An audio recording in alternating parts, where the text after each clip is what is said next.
Hey, Punbot. We're reading today because I've been wanting to read forever and I'm lazy. Oops.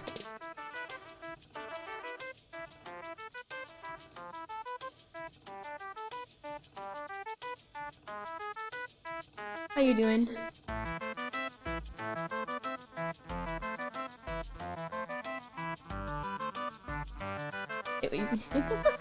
No, second. You second.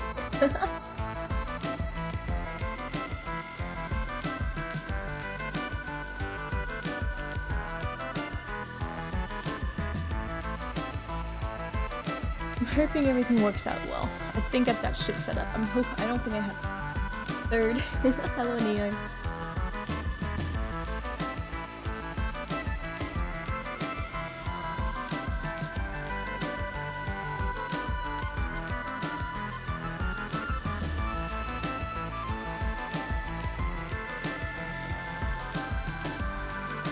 Read you to sleep, I will read you to sleep.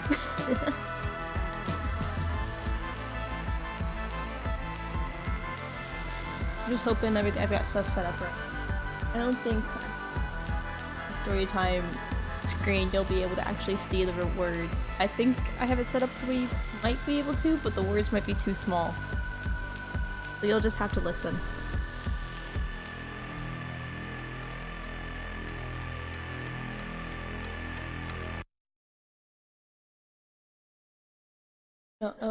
No. Yeah, I forgot that I had that showing. I need to set up. Where's it at? This one.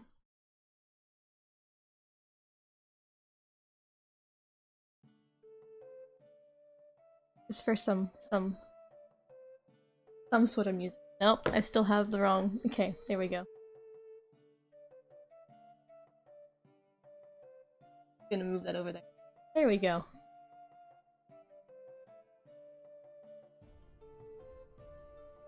Behind me.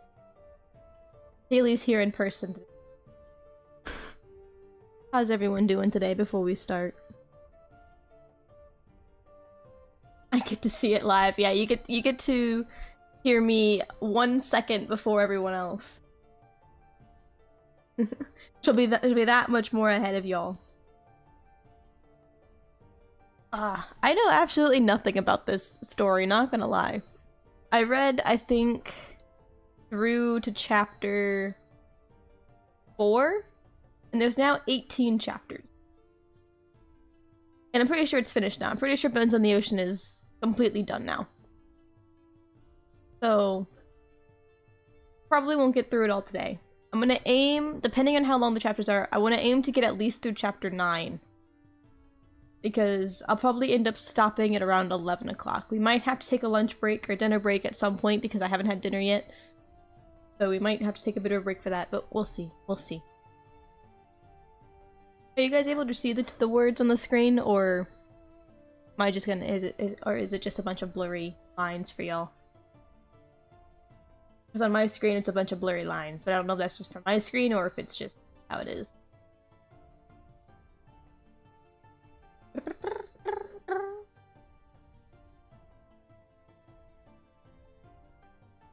hair in my face. Alright. I guess we're just gonna get right into it. I'm sorry, I can't read aloud very well. They're pretty small. Okay. Ah. I'll enlarge it by one more. If I enlarge it by any more, I can't see. Okay. It's like reading a children's book now on my end. It's massive text. That's as big as I can make it to where it's not comically large. But what was I saying? I don't know what was I saying.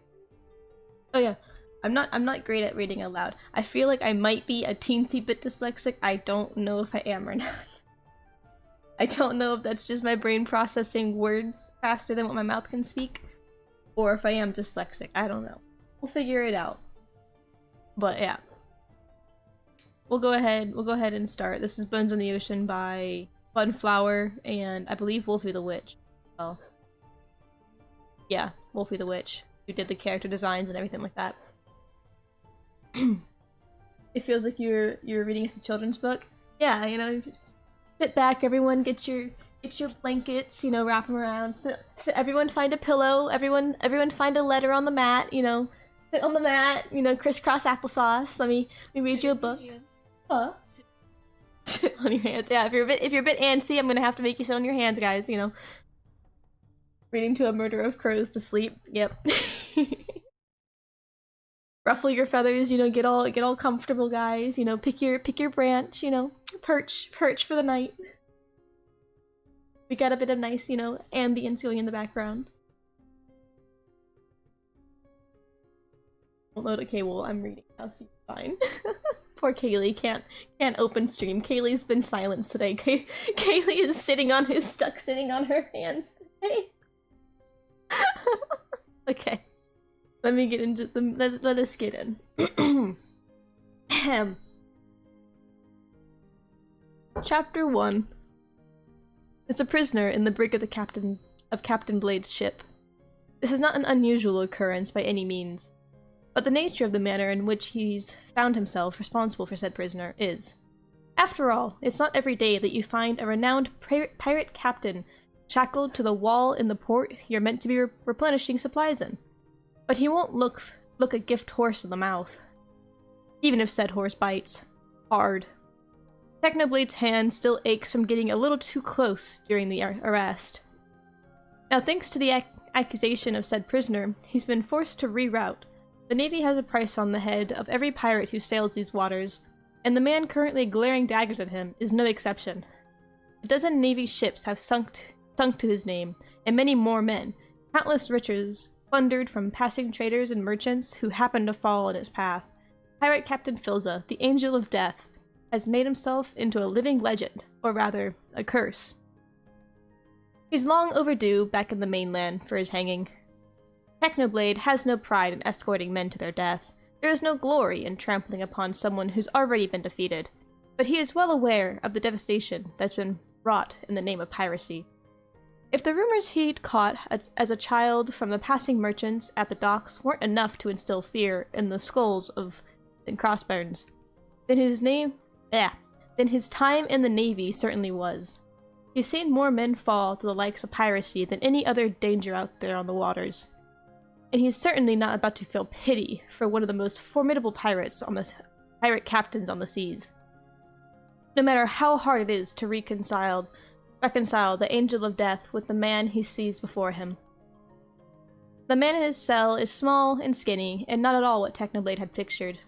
His skin is mottled with bruises from his struggle against the crew of Inamoy, his hair wild and tangled.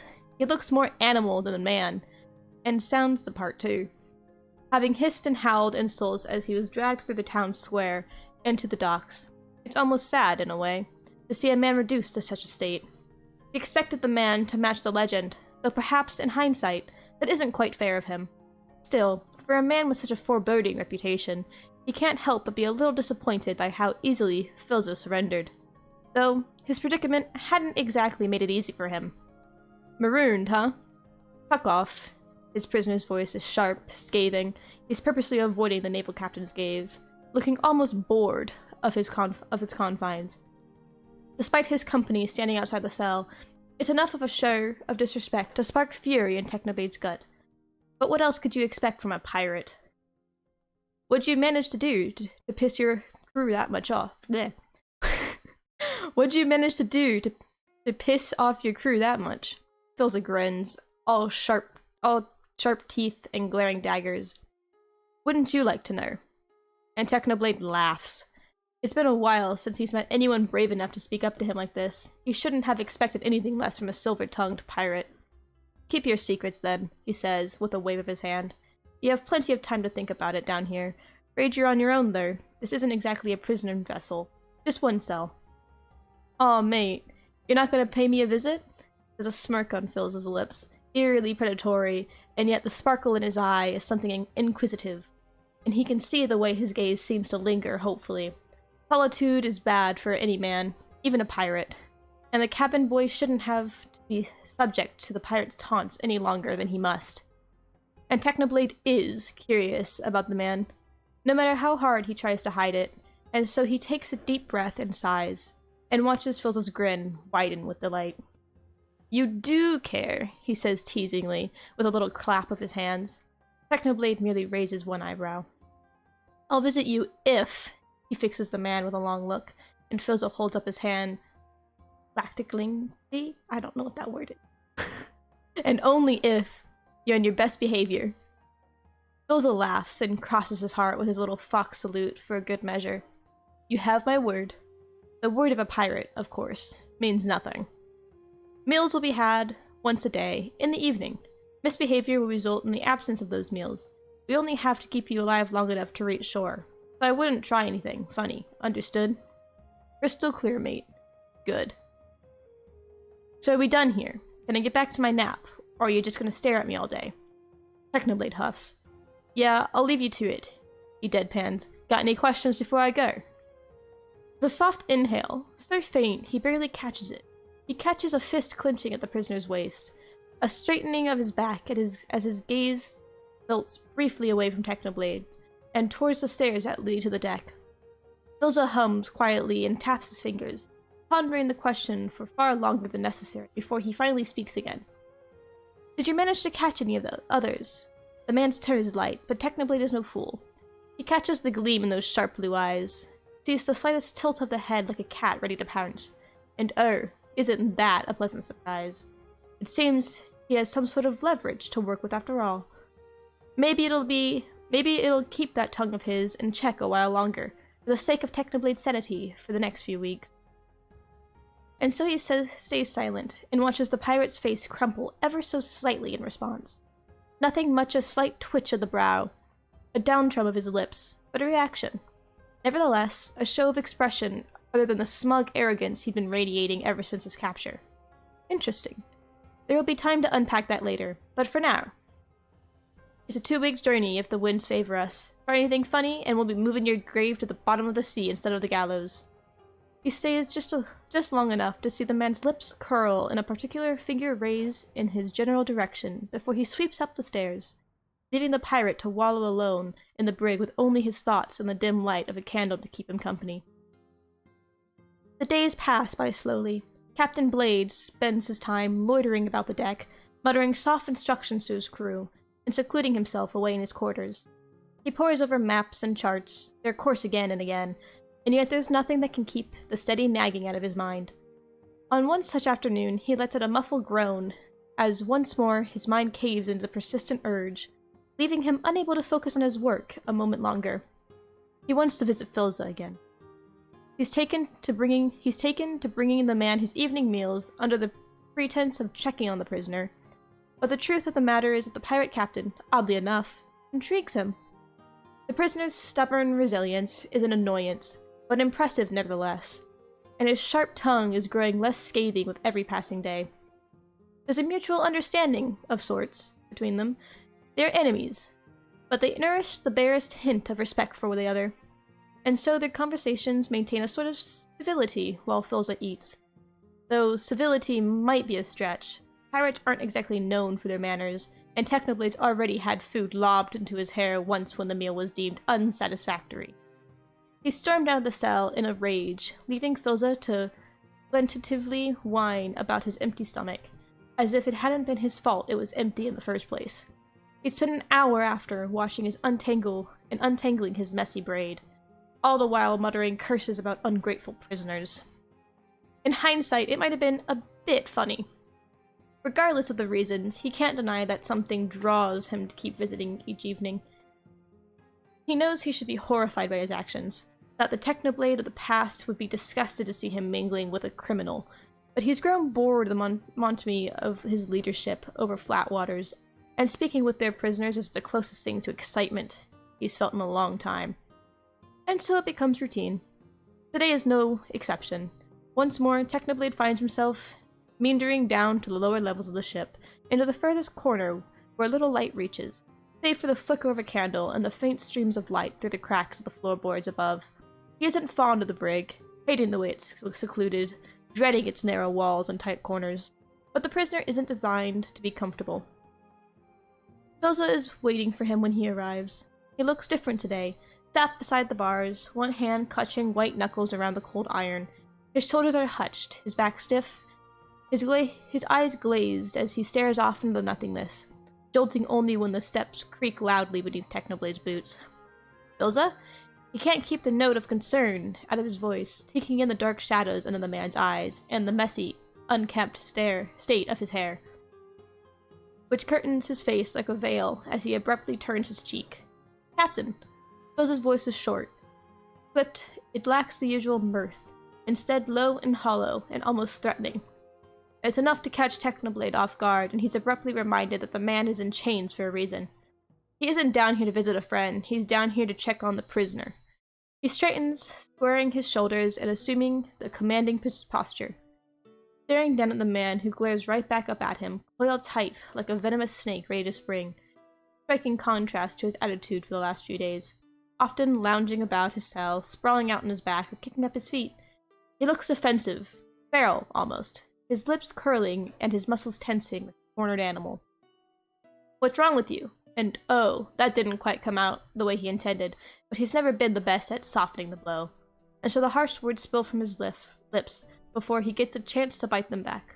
Filza's reaction is instantaneous, a soft hiss as he recoils from the bars of the cage, stalking away from Technoblade and pressing himself into the back corner. You try being trapped in a cage without sunlight for a week and tell me how you feel, mate. The final syllable is practically spat in its direction. Technoblade scoffs. Maybe you should have thought of that before converting to a life of piracy. Have you ever considered career change? Filza laughs at this. It's brittle and hollow and lacks any of the warmth it had in the past, making the hairs on the back of his neck prickle like the little hackles of a cat as he squirms beneath the pirate's gaze.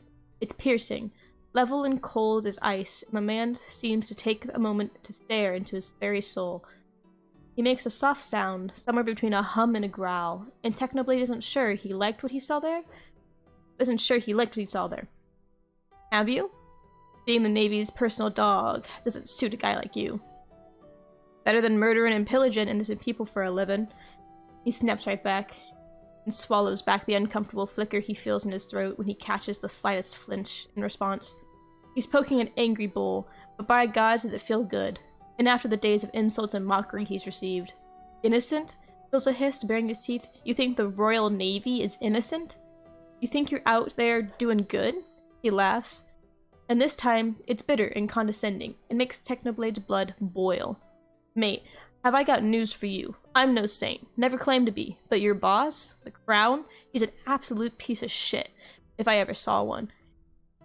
You know better than I am. That's it. Technoblade tosses the food in his hands aside, ignoring the childish whine of annoyance his prisoner makes at the sight of his meal splatting against the wall. He strides up to the bars, wrapping one of them around them, drawing himself up to full height as he shapes his voice into something far calmer than his actual feeling, forcing his lips into a strange smile. Captain Filza. That's my name, mate. Don't wear it out. Your reputation precedes you, you know. Does it now? Filza watches him coil from where he's now leaning against the wall, arms folded around his chains and gazed half-lidded, his lips curled in an arrogant, cat-like smirk. The angel of death, the ferryman of Styx, the terror of the western seas, one of the most feared captains ever to sail, and yet, I have to wonder, how did a man like you end up all on his own? We searched the area where you were found, not another soul in sight. So, he fixes him with a long look, allowing the silence to hover like a dark cloud, the words rolling off his tongue, with all the venom and smugness he can muster. Tell me, Philza, where is your crew? Philza goes abruptly silent, his smile vanishing. It's a low blow.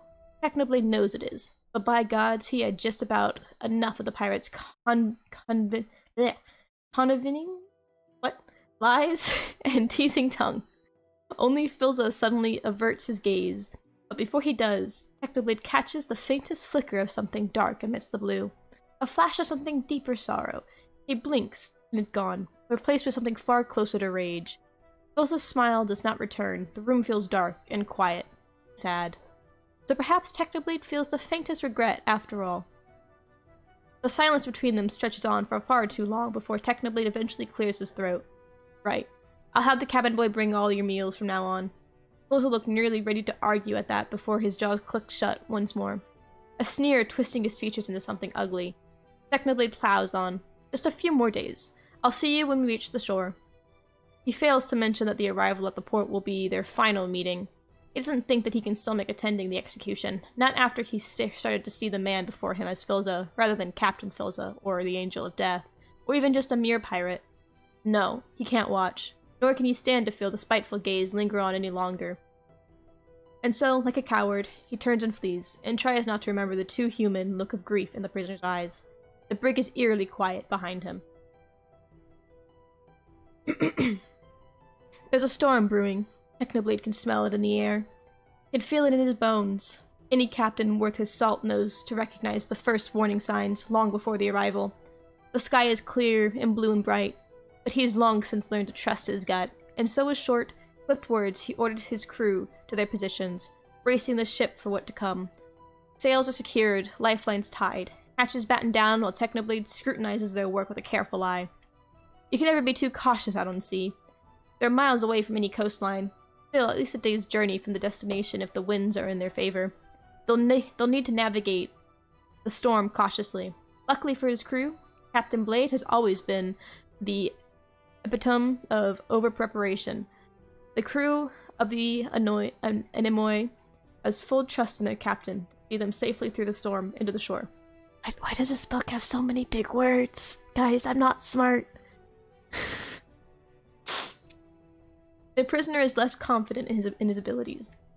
Technoblade brings him his evening meal one last time. As promised, the cabin boy had taken over his duty, but he'd received word that the prisoner was starting to refuse the meals. Not keen on losing their captive before reaching shore, he decided to take it upon his own shoulders to make the man eat.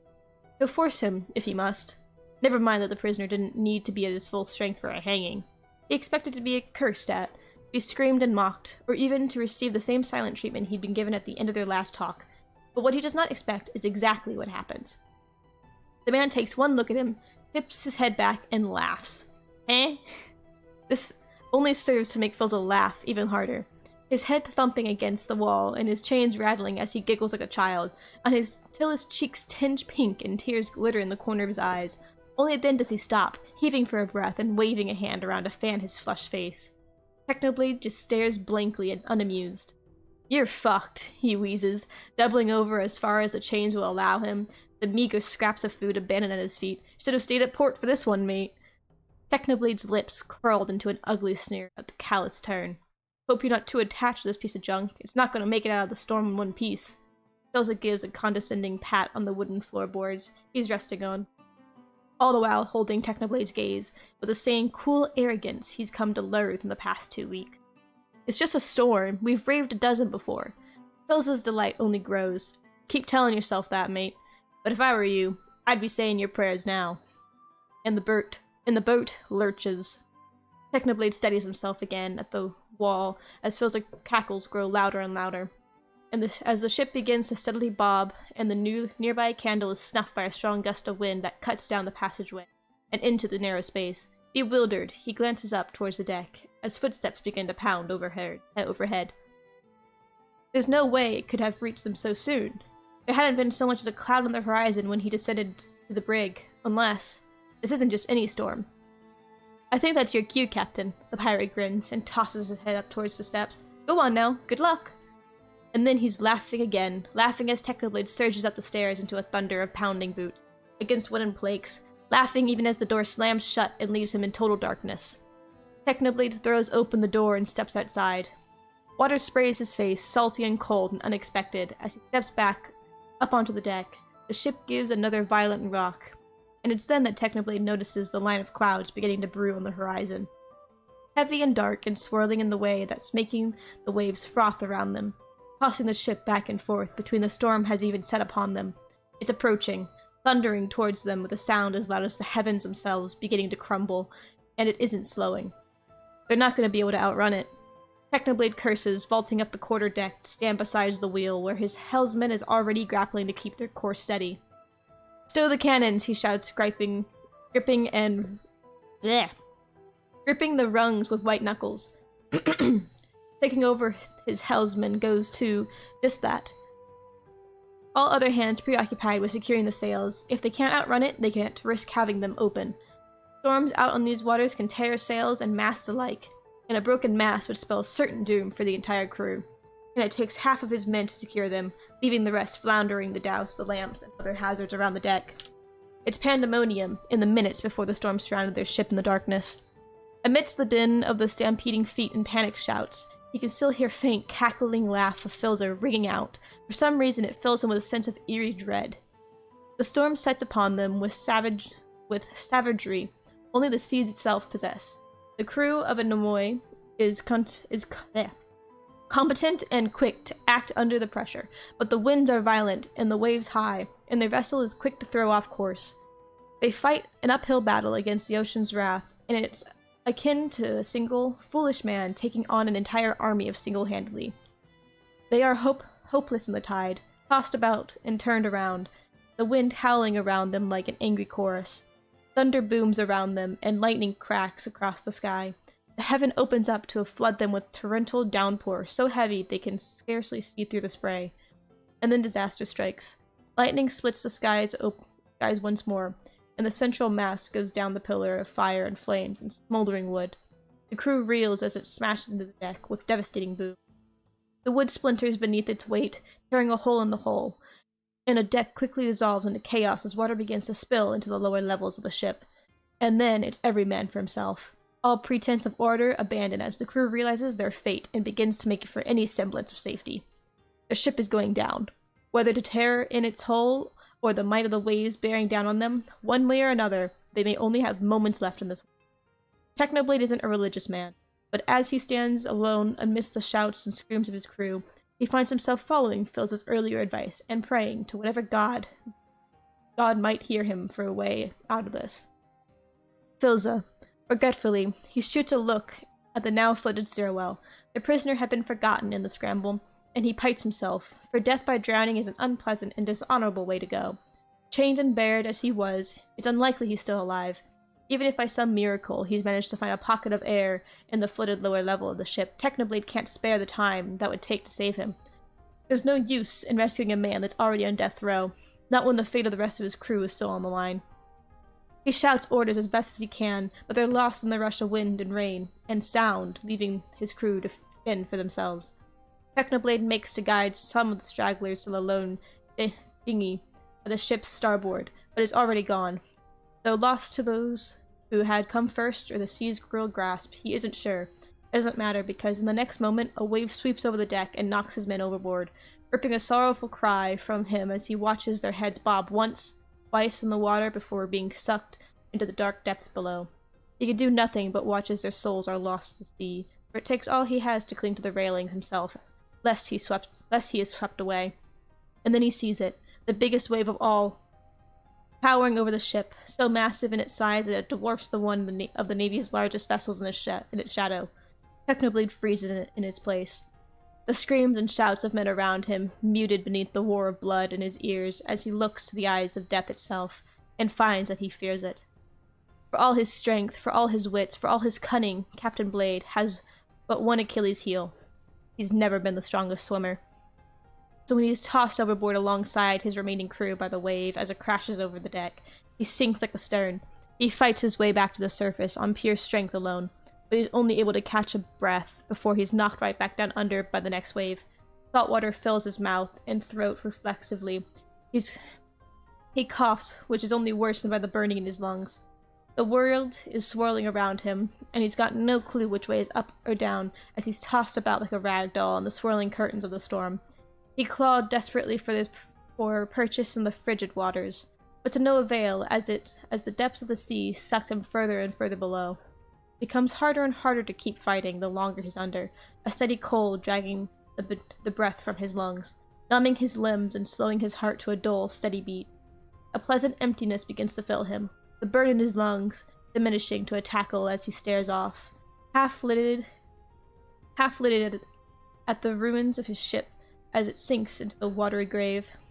Like any good captain, he is ready to sink alongside it, to surrender to the encroaching darkness. And then strong arms curl around his waist and heave. He breaches the surface in an explosion of air and sound, his lungs heaving as he chokes on the liquid in them, unable to catch his breath.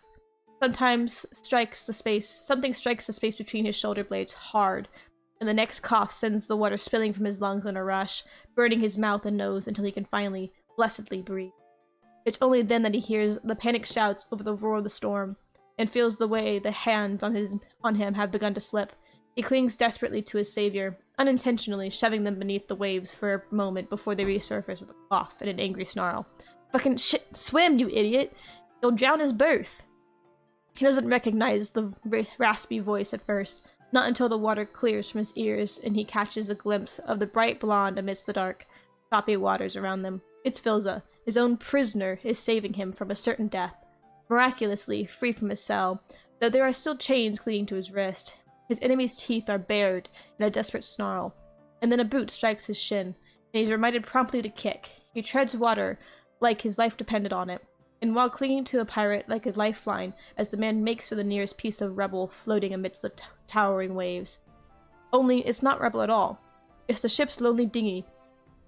Dazed and bewildered, he finds himself not much help at all as the man drags him both aboard. His head is spinning, his limbs heavy and limped beneath him, his breathing wet and gurgling, his gaze half-lidded as he slumps against the floor of his boat, which is already covered with a layer of water that steadily rise with each wave that crashes over them.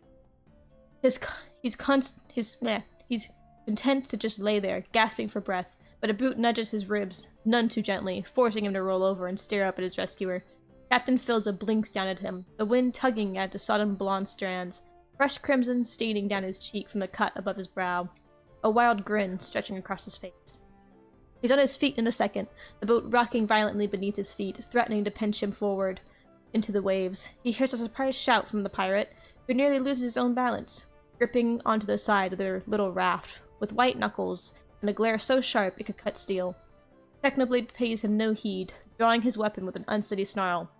Filza swats away like a child's toy. It clatters to land in a paddle at his feet. "The fuck, mate? I don't need a pirate saving me." His tongue feels clumsy and unfamiliar in his mouth, the world swirling around him, and it isn't just because of the waves. His knees trembled beneath him like the legs of a newborn calf, threatening to give way to any moment. Still, he'd rather die a fool than subject himself to the likes of playing the damsel in distress for a criminal. Filza snorts. "If you want to go for another swim, be my guest." Technoblade opens his mouth for a snappy retort, but a strong wave sends him crashing back to the ground.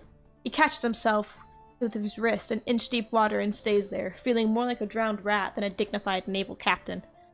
Thoroughly humiliated, he lays there until he catches a glimpse of worn boots stepping in his way once more. "You were planning this?" he slurs as deft hands force him upright again, the cool metal of a bucket pressed into his hands. "You were gonna escape during the storm?" "Yep," Filza pops with the P, with a harsh clap to Technoblade's shoulders. "Now start bailing, we got a long way to go to shore." Yes, I need to skip real fast, chat.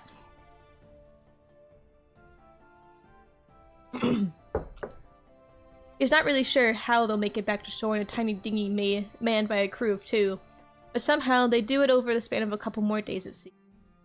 The storm having thankfully propelled them in the right direction, he spends half of it unconscious. much to the chagrin of his rescuer, who spends most of his waking hours spitting snide comments and cracking awful jokes.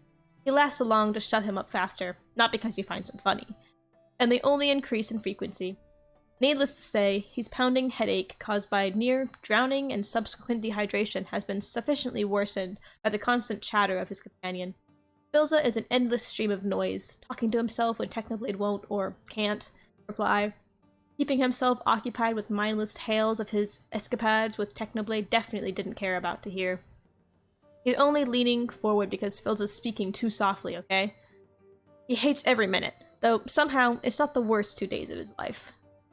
He's not sure if it's gratitude muddling his thoughts, or if it's actually someone charmed by the Philza's eccentric personality. Perhaps it's a bit both.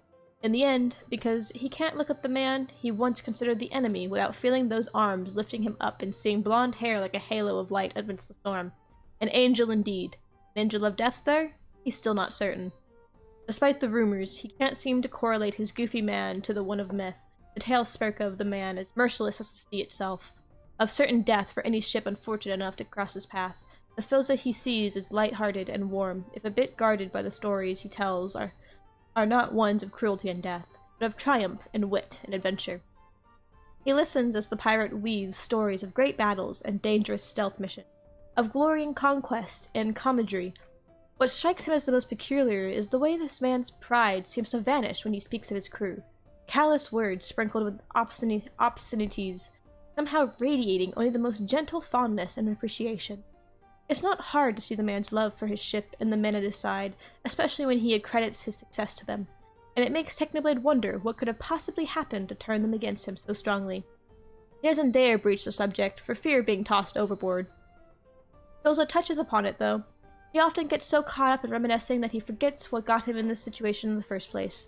And when that happens, the mood goes from bright and cheery to something far somber. My first mate, Philza says while paddling late night, he's a good lad. Found him when he was just a boy, stowed away in our grain barrels. There's a smile on his face, bright as the sun, the shadows under his eyes seeming to dull for a minute as he loses himself in the memories. Kid's smarter than a whip, swear he has the stars memorized by now. A voice like a songbird, too, puts my pipes to shame when he gets the chorus singing. He sings, abandoning his paddle to stare up. He sighs, abandoning his paddle to stare up at the stars, which cast a perfect mirror into the still waters around them. I suppose I thought of him like a son, of sorts, but...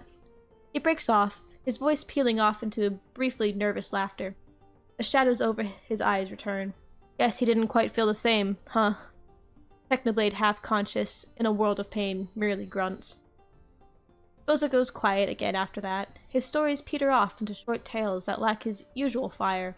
And so Technoblade spends the remaining of their journey teetering on the edge of consciousness, but never quite fighting his way fully back into reality.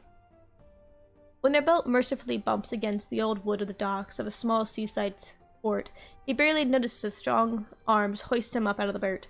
There's a warm pressure beneath his shoulders and knees, an odd feeling of weightlessness, as the world tilts around him for being half-lidded lashes.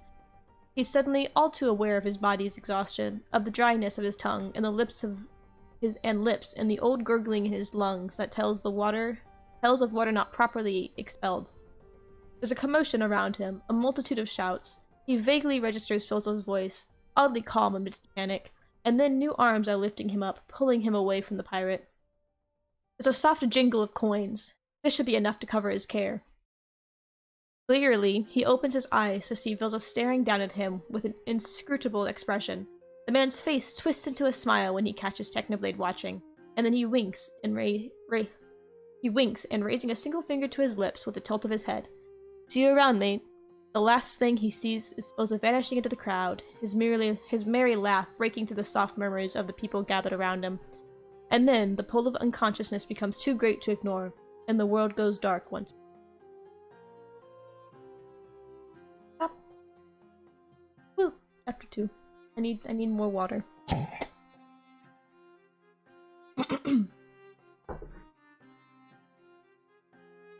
Okay. Where does chapter 2 start? Here, chapter 2 warnings. Permanent injury, amputation, depiction of violence, and mention of past character death and mourning. So there's the triggers for this chapter. 6 months later, and Technoblade finds himself in a familiar port. Stands one hand and a ship. After the sinking of his ship and subsequent loss of his entire crew in the wake of a freak storm, he'd taken it upon himself to resign his mantle as captain of the... No self-respecting captain allows his ship to go down without him, and yet, intentionally or not, that's exactly what he did all those months ago. He can scarcely get a good night's rest without remembering the sounds of splintering wood and straggled screams, and the feeling of icy water crashing over him again and again, let alone getting behind the helm again. And his hand? It had been taken from him as a punishment for his failures. It was only fitting, really. He stood before his superiors in disgrace and disarray, and confessed his sins for all to hear. How he, a captain of the Royal Navy, had abandoned his ship and his crew to a watery grave, and how he stretched out the same hand and, in turn, taken the hand of a criminal, of a pirate, and accepted his aid. And his superiors had looked upon him with cold disdain, asked him but one question. Which hand? His fighting hand. It still hurts most days. The metal of the prosthetic is cold and unyielding, rubbing against the scarred joint in a way that makes his bones ache with phantom pain. It's a constant reminder of what he'd done, of the mistakes he'd made, and of the cruelty of those he'd sworn his allegiance to for the majority of his life. He's learned to live without it, as best he can, training into it, into the late hours of the night, relearning what he had once been instinct, retraining his muscles to balance on the opposite side. It's discouraging work, and some days he takes more steps back than forward. No matter how the sweat drips from his back from the labor of his efforts, he's begun to lose hope in ever regaining what he was lost. He works at the docks now. It's mediocre work, but he's good at it. He misses the sea. Sometimes he stands at the window of his room and stares out at the tide as it pulls in and out from the shore. He watches the sailors as they pass by the shore leaving, milling about the purchasing supplies and regaling their loved ones with stories of their trip. He sits in the pub and listens to the pirates, and for once doesn't shudder with the distaste at their fanciful, exaggerated tales of heroism and their daring escapes. Instead, clinging to them for whatever comfort of familiarity he can get his hands on. It's not his position to apprehend them anymore. Anyway. And so he leaves them be, and dwells in his envy, and tries to remind himself that the situation he's in rests on his shoulders, that the only one to blame for his distance from the sea is himself, for he could have found his resting place there instead. He blames the storm, sure, the winds and the waves and the thunder each deemed his enemy. He blames the pirate, Filza, his captor, turned his rescuer, for being the reason they traveled those waters, for pulling him free from the sea's grasp to live another day with the guilt of the lives of his crew resting upon his shoulders. But most of all, he blames himself.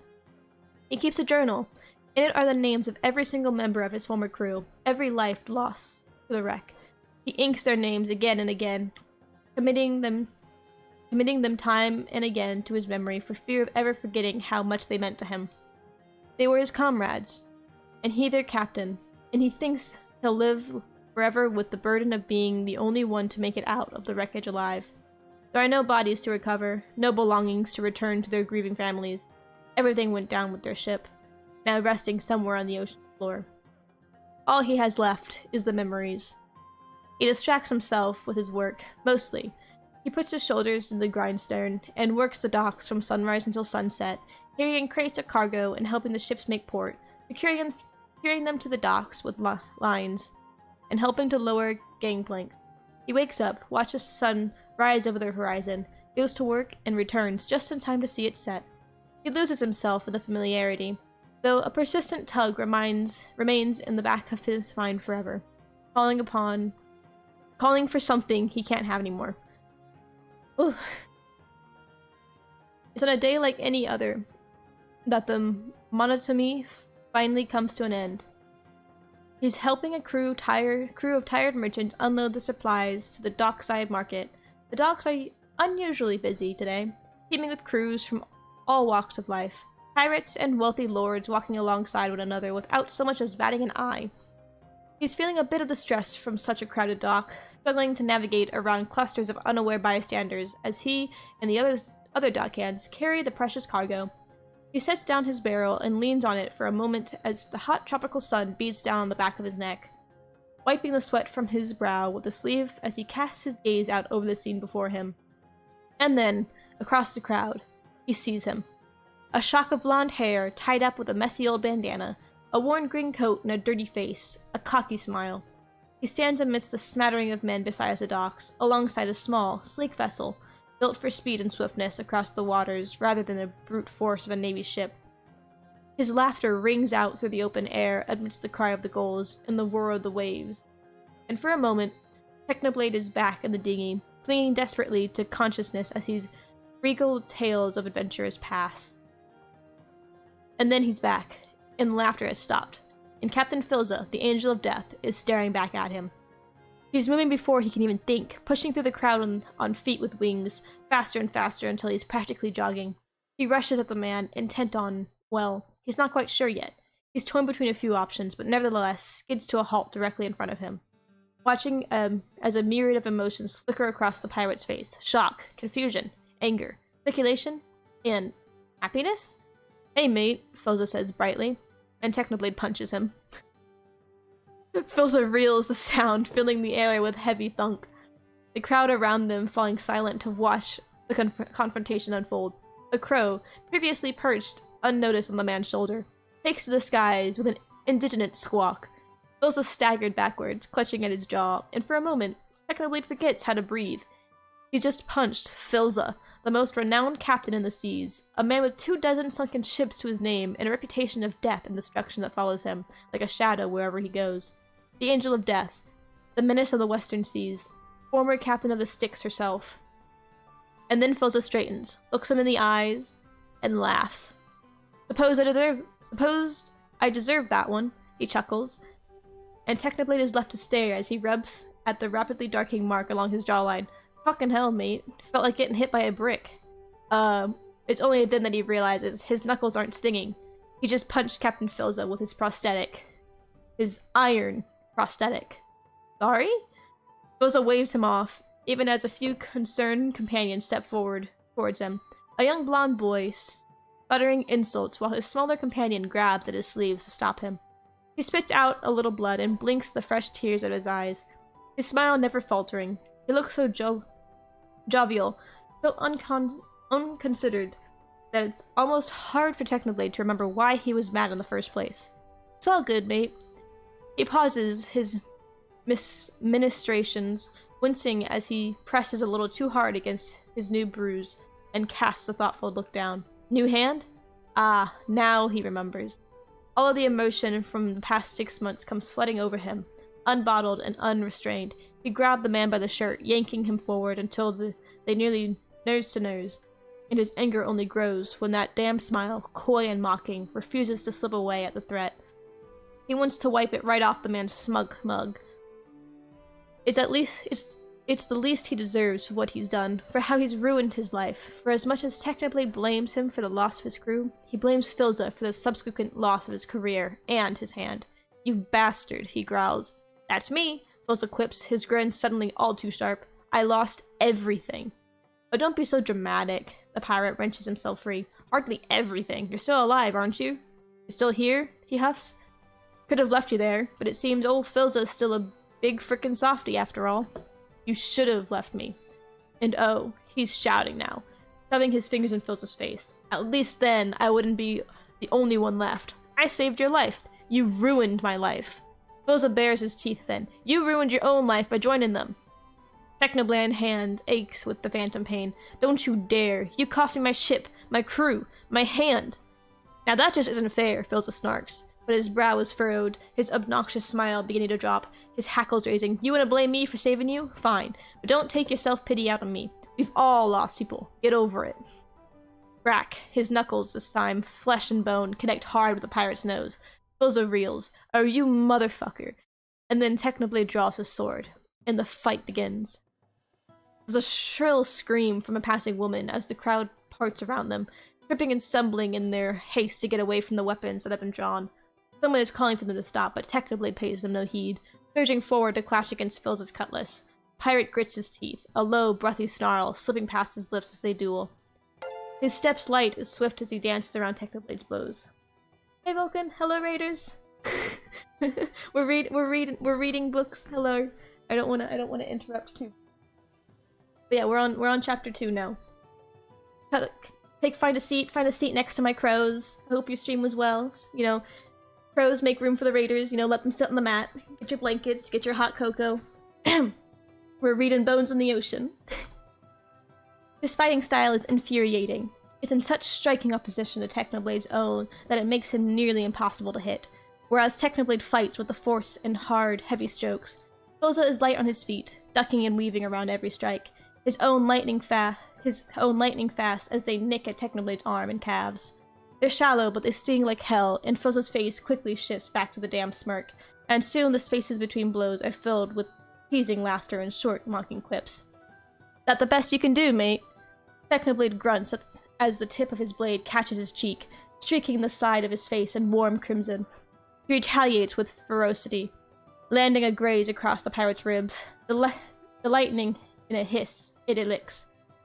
Stand still, he hisses, when Filza darts away once more, narrowly avoiding a strike that sends a few wisps of his hair floating through the air. And Filza laughs again, bell-like, and bright as he hurls up to the nearby stack of crates, brandishing his weapon as he stands to finally tower over his opponent. Come on, then. Let's see what you've got. He's quickly catching on to the smallest of indications, a slight tilt of his head, a shifting of the feet as a man prepares his next attack. He finds himself almost enjoying the fight as it progresses, the initial adrenaline of his anger dwindling into a pleasant focus as he meets the man strike for strike, beginning to even the playing field, and following the pirate around as he leads them on a lap of the docks, leaping from obstacle to obstacle and pushing through the startled crowds. They play cat and mouse, exchanging blows and insults, the cries of the bystanders swelling into a muted roar as they... Sorry guys, my voice is fucking... a bit of phlegm, my bad. They play cat and mouse, exchanging blows and insults, the cries of the bystanders swelling into a muted roar as they have eyes only for one another. It doesn't help that the captain never stops laughing, taking clear delight in the battle. It's almost contagious, and he catches himself chuckling aloud when the man stumbles, providing the perfect opportunity for Technoblade to shove, throwing his next blow completely off course and very nearly sending him head first into the water. Not too bad, Phil grins, though his bloody nose and nearly tattered jacket as they both step back for a moment to catch their breath. Gonna have to patch this thing up again, thanks to you. You're quicker than I thought you'd be. Thought I'd make it easy for you? Nah, Filza says with a shake of his head. It's fun though, haven't had a fight like this good in ages. They return to battle with renewed vigor. Technoblade strikes harder, faster, filled with a sudden, inexplicable determination. Not just to kill, but to win. He doesn't just want revenge, not anymore. He wants to beat this man. He wants to prove him wrong. He wants to prove himself wrong. What's to do what once came so easily to him. And so he grits his teeth and pushes forward, and waits for the perfect opportunity to strike, putting Filza on the defensive, this time backing him into a corner, pressing him further and further back until he has nowhere to go, but forward. Surrounded on all sides by the water as they make their way down one of the docks. And then he sees it, an opening. He abandons his sword in favor of kicking out, catching Filzar's right in the sternum with the heel of his boot. The air whooshes from the man's chest in a rush, and his knees wobble. Technoblade takes the opportunity to knock them from under him, sending him toppling to the ground. And then, just like that, it's over. Filza wheezes on the ground, clutching at his ribs while grappling blindly for his cutlass, which Technoblade kicks off out of reach. His own lungs are heaving, his head spinning, but he's done it. He's bested his enemy. He's bested the Angel of Death himself. His opponent looks up at him, cheeks flushed with hair askew, bleeding from his lip and bruises painting his face. Gritting his teeth at the point of Technoblade's long sword dips beneath his chin, pulling it upright. The pirate looks up at him, wild eyes and defiant, but defeated. And then he does the inexplicable. He smiles. Knew you had it in you, mate, he says. What? Filza laughs at that, and with one hand carefully guides the blade away from his throat, brushing the dirt off of his shirt with the other. And then he stands, and Technoblade lets him, too confused by the sudden change in mood to do anything but stare. Though his sword remains fast in his grip, held close in preparation of some dirty, underhanded trick. He is a pirate, after all. That hand of yours? It's not holding back shit, mate. You're holding back yourself. You just beat me, right? Phil's grin widens then, and it lacks the malice it held before. This time, something a little warmer, a little more genuine. Technoblade's grip on his sword loosens. He stares numbly at his prosthetic, used to block blows, and knock his opponents off balance, and for the first time, begin to appreciate his help. He thought it useless, but perhaps there's something to be appreciated after all. Useless? Nah, mate. Just took some time to get used to it, I bet. It's then that he realizes he's spoken aloud, and his opponent is watching him with a curious look in his eye. Something akin to amusement and fondness flickering across his face. You've still got plenty of room to improve, mind you. And Technoblade glares, because he'd beaten him, hadn't he? But you're wasting yourself on these docks. That makes Technoblade pause. There's nowhere else I can go. Gods, he longs to return to the sea, but the Navy won't take him anymore, not after his shame. He doesn't want to waste away his days aboard a fishing vessel, or guarding some stuffy merchant on their voyage. Something shifts in Phil's face then. Isn't there? What are you saying? Well, Philza tilts his head ever so slightly towards the vessel docked beside them, where a ragtag crew is still watching with eager, awed eyes. No, absolutely not. Well, you see, Techno. Can I call you Techno? No. You see, Techno, I seem to find myself in possession of a ship, a crew, and a quest. But there's one thing I'm still missing. And he eyes Technoblade like some prized possession, an eager glint in his narrow blue eyes, and a cat-like grin stretched across his lips. I'm in need of a captain, Techno, and I'm pretty sure you'd fill that position just fine. The business-like nature of his words does little to disguise the playfulness in his tone, as if he's treating the recruitment as some sort of game. Captain? Technoblade raises an eyebrow, perplexed, and folds his arms, doing his best to loom over the shorter man. Philza is unfazed. Yep, been thinking of retiring from the whole captain thing. Saw leadership isn't quite what it's cracked up to be. Could use someone to fill those shoes. Uh-huh. It's a weak excuse, and they both know it. After all, the pirate had practically poured out his life story to the former naval captain, while they were both stranded at sea. And convening words? As the man might be, there's no hiding the flicker of reservation in his eyes. Not from a man who spent a fair number of days interrogating prisoners in the past. He can read Philza like an open book, and he can practically smell the distrust dribbling off of him in waves as the pirate shifts uncomfortably with his back to his crew. Philza catches his eye and quickly moves on, his shoulders squaring at their gazes locking. They'll listen to you. They saw you beat me. You've earned your merit. You want me to become a pirate. The words are bitter and distasteful in his tongue, scarcely suppressing a shudder at the thought of becoming what he spent his whole life fighting. Only temporarily. You've gotta be kidding me. Just one trip. One treasure. That's all. Me. A pirate. Aw, mate, you'll be natural. He doesn't know whether to be flattered or offended by the implication. He curls his lips either way, and Philza snorts, shaking his head as Technoblade starts to turn, starts to move away, prepares to leave this moment behind forever. He wants nothing to do with piracy, nothing to do with being a criminal. He spent his whole life fighting against it, working his way up the ranks, clawing for every scrap, every opportunity he could to succeed in the Navy. The last thing he wants to do is throw it all away on a fool's whim, to abandon his morals for some foolish pirate who just so happened to save his life. He steps away, makes it a few feet into the ground, ignoring the murmurs of the bystanders, and then... Don't you miss it? Technoblade freezes. Don't you miss the tides, the wind in your hair, the smell of fresh salt, the rocking of the hull beneath your feet, the rigging against your hands? Don't you miss the water stretching as far as the eyes can see? I know the ocean calls to you. She calls to us all. Technoblade turns slowly. The ocean is in your blood, Techno. You can't just walk away from her forever. And it's true. Even now she calls to him, amidst the cries of the gulls and the surge of the ocean against the docks, and the bustles of the trading crowds. He can feel a tugging in his heart, a bittersweet nostalgia that chokes him, that urges him to take the seas once more and follow his true calling. He remembers the melancholy of watching ship after ship depart from the harbor, of watching white sails catch the wind and leaving him standing alone, watching each vessel leave while he stays stranded on land. He thinks of the future and how this could be her life forever. Cursed to live beside the sea, but never venture back into her domain. It is more than he can bear. He knows what Philza is saying is true, and it's clear the pirate knows it too. Because he's watching him with the smug satisfaction of a man who knows he's won. But of course, he takes just one step further to gloat. Besides, Philza hums contemplatively, stroking at the stubble in his chin, if I remember right, you owe me a favor. Damn it. So, what do you say, Captain? Shall we set course for the horizon? Well, Philza stretched out a hand expectantly, and Technoblade takes it. One trip. That's all. Philza laughs brightly, nods, and shakes it. There's no going back now. Well, set off shortly then.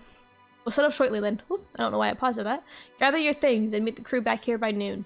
We'll be waiting for you on the ship, so don't take too long. And just like that, he's moving, giving Technoblade no indication of what he's just signed himself up for. No, of course. Or even the briefest of introductions to his new crew. Just a smile and a wave and a wink, and the barest of instructions. Somehow, it's almost freeing. And Technomate, Philza stops halfway up the plank and looks over his shoulder. Yeah? Call me Phil. Chapter 2. Before we start, thank you again, Vulcan, for the raid. I hope your stream went really well. And hello, raiders, if you guys are still here. Don't mind me just doing a quick stretch. Okay, Chapter 3. No major warnings for this chapter, but it does contain mentions of underage gambling. The minors do not drink in the inn, they get water in a fancy mug. there's the disclaimer from the beginning of this chapter. Technoblade is welcomed aboard by a crew of unfamiliar faces and one incredibly smug pirate. Philza stands with his back up against the railing as Technoblade scales the gangplank, his heels crossed and his arms folded, looking for all the world like a cat who got the cream. His brow quirks at the meager belongings he's brought with him, an old leather satchel containing a few precious tokens, his scarce funds, a few books, and his journal, and a small case of clothes. He won't need much else on the high seas. That it? Phil asks. He doesn't sound patronizing, for once. Just curious. Have everything you need, mate? Yep. Phil straightens, taking a breath before spreading his arms wide with a bright smile. Welcome, Captain Technoblade, to the Argo. There are 36 faces staring at him, each bearing a different expression. He catches disbelief, curiosity, annoyance, excitement, boredom. The list goes on and on. He doesn't recognize a single one, and frankly, it's disquieting to be stepping into a vacant captaincy position not knowing anyone. Save for Philza. He doesn't count. The pirate doesn't give him a moment to breathe, handing off Technoblade's belongings to the blonde boy earlier and leaping straight into the introductions, throwing him right into the center of the crew's attention. This is Nikki, Phil says with a voice warm with affection, clapping a hand on her shoulder. On the shoulder of a slight young woman in a vest with pale pink hair. She's your hailsman. You need to get somewhere. She's your girl. She's one of the best navigators on the seas. Technoblade eyes her. She holds his gaze defiantly and simply smiles in return. He's sufficiently intimidated. Tubbo, gunner. Kid has a penchant for explosive getaways, and could hit a goal in the crow's nest with one eye closed. A young boy with a red bandana in his hair grins cheekily up at him as Phil ruffles his hair. He's small, but looks as though he could probably pick Technoblade up and throw him if he given a chance. And his eyes glitter with a manic sort of delight at the praise. His chin lifts with a confidence he's sure the kid has earned. Nice to meet you, bossman, he chirps. Technoblade gives him a nod, wanting to say more but not getting the chance, as Phil charges ahead with introductions. This is Eret. They don't really do anything particular, that is. They are officially a part of the crew, Phil grins, clapping a hand down on the shoulder. They invited themselves along, actually. Crazy bastard done it all. Doctor, politician, historian. They jumped at the chance to risk their life out on the seas. I never tried being a pirate before, Eret laughs, and finally turns towards Technoblade. Milky white eyes blink up at him from behind his dark lashes, unseeing and yet shaking Technoblade to his very core. As he stares down at the stranger, their faces gentle, their expressions kind, and yet he feels they are staring into his very soul. It's not as if He's never seen a blind person before, but there's something different about this, something not quite natural, almost magical in its nature. He's unsettled, though in a way that's not entirely unpleasant. As Eret extends a hand his way in greetings, tentatively, he takes it and watches as the smile broadens, their eyes crinkling at the corners of the tightened... Sorry, I completely messed up that sentence. Their eyes crinkling at their corners as they tighten their grip, tracing his knuckles. "Don't be so nervous, Captain," they say softly, a low soothing, and then they laugh. "It's the eyes, isn't it?" He mumbles in affirmation, feeling rather ashamed. "It's only natural to be curious, but I think I'll keep my secrets a little longer. You see, I traded my sight for a different kind of sight. The one you'll understand soon enough, I think." Technoblade gives a nervous laugh and moves to pull away, only for a grip on his hand to tighten. Eret leans closer, their voice dropping to scarcely a whisper, so close you can feel their breath tickling his ear. "Don't be afraid to mourn, Technoblade. They wouldn't want you to." And then they pull away with a soft smile, take their leave, retiring back down to the lower decks and leaving Technoblade staring numbly after them. Phil, apparently, unbothered by this strange turn of events, continues to move down the line, introducing every crew member by name and listing their respective duties while Technoblade struggles to keep up. He's floundering by the end, murmuring soft greetings and doing his best to keep up with the influx of new information loading his mind. And then, finally, they reach the end of the line, and Technoblade is grateful to be finished, ready to retreat to his cabin and take a moment to himself. Except, and this? Phil gestures to a scruffy boy from before, with the tousled blonde hair and bright green bandana, and to the smile. "This is Tommy." "A kid. What do you do then?" "I'm basically your second in command, big man." "He's the cabin boy," Phil deadpans. Tommy splutters. Technoblade fails to bite back a laugh, but the petulant glare he's received, in turn, is enough to silence him. Teenager whirling on him as he seems to come to a very abrupt realization.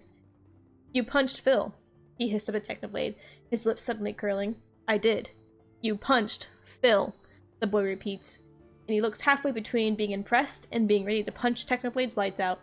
"You know, you're starting to sound a little broken record there." "Phil, Captain Philza." Tommy shoots a wide-eyed look at Phil, who laughs and shakes his head. "Not captain anymore, mate." And to be fair, he kinda deserved it, Technoblade chimes in. Tommy blinks. Phil shrugs. The kid eyes him up and down for a moment longer, before heaving a dramatic sigh and sticking a finger right in his face. "Fine, but touch him again and I'll throw you overboard, captain or not." "Noted." And Tommy backs off, leaving behind a rather bemused Phil, who watches him go with a small smile and soft eyes. Technoblade, meanwhile, is utterly perplexed that Phil, the same Phil who laughed in his face, who he found disgraced and disowned by his former crew and left to die, could have even shown such fierce devotion. And yet the members of his crew that still linger seem to agree with Tommy's sentiment, many gazes lingering on the dark bruises across Phil's jaw, a few expressions going cold as they turn back to Technoblade's direction, shoulders squaring and back straightening. The message is clear. He might be their captain by name, but their loyalty lies with Phil. "All right, you lot. Back to the stations. Make ready to sail." Phil clasps his hands, shooting the stragglers away, chuckling warmly as they murmur and mutter about. Technoblade catches the barest fragments of their conversations, speculations and opinions, aplenty about his origins. It seems Philza might have neglected to let his crew know he wouldn't be the one leading them on this journey, but thankfully, he seems to have proved his worth enough in the earlier fight for them to follow his lead. "Right, that's all of them." Phil watches the crowd disperse with a fond smile. "Any questions?" "Yeah," Technoblade says, brows furrowing in confusion. A very important role seems to have been neglected in the shuffle of introductions. "Who's my first mate?" And Phil grins. "No. No way. Nope. I hate to tell it to you, mate, but technically it is my ship." "Aw, come on. It won't be so bad," Phil says around his smile. "I'm one of the best out there. Unless..." And his eyes gleam, darting playfully sideways. "Well, I'm sure Tommy wouldn't turn in the position if he's so sure." "Absolutely not." Phil clasps Technoblade's shoulders, heedless of warning gal. "Guess that settles it, then. Happy to be working with you, mate."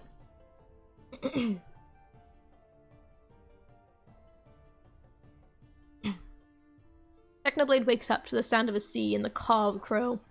The first light of morning is beginning to trickle in through the portholes of his cabin, and with a muffled groan to his pillow, he pushes himself upright.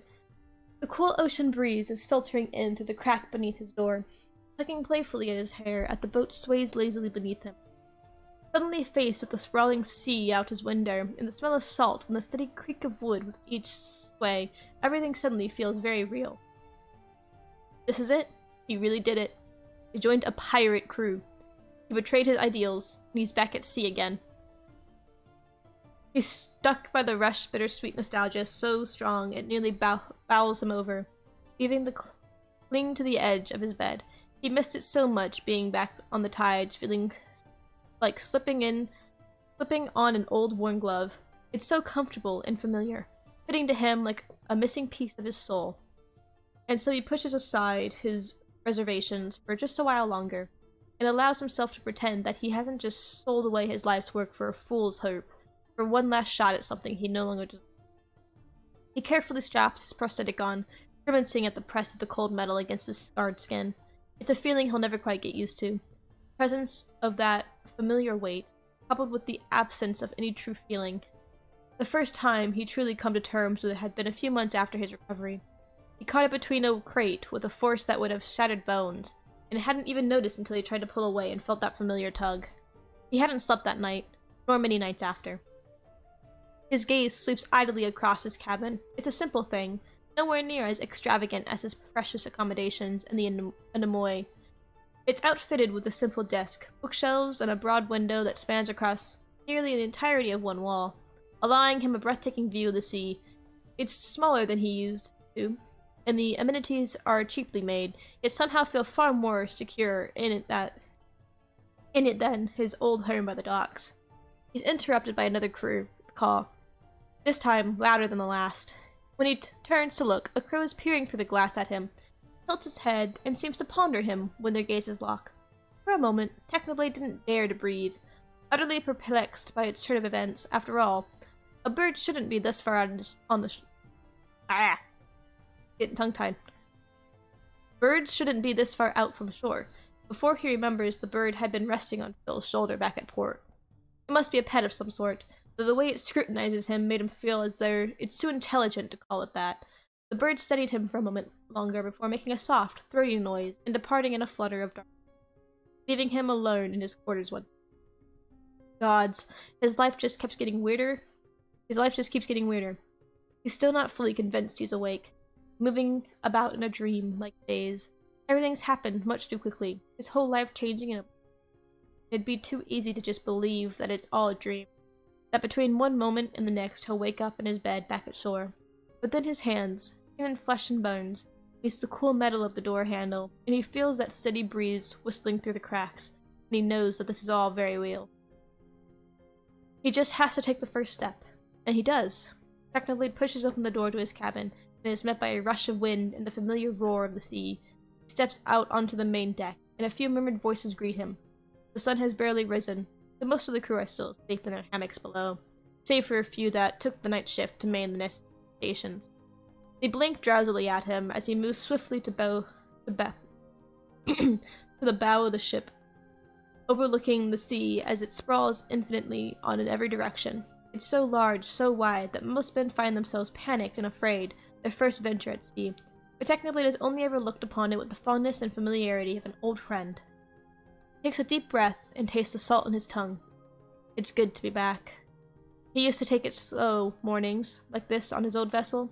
He'd rise before the sun and watch it slowly creep over the horizon, casting everything in that beautiful gold of dawn.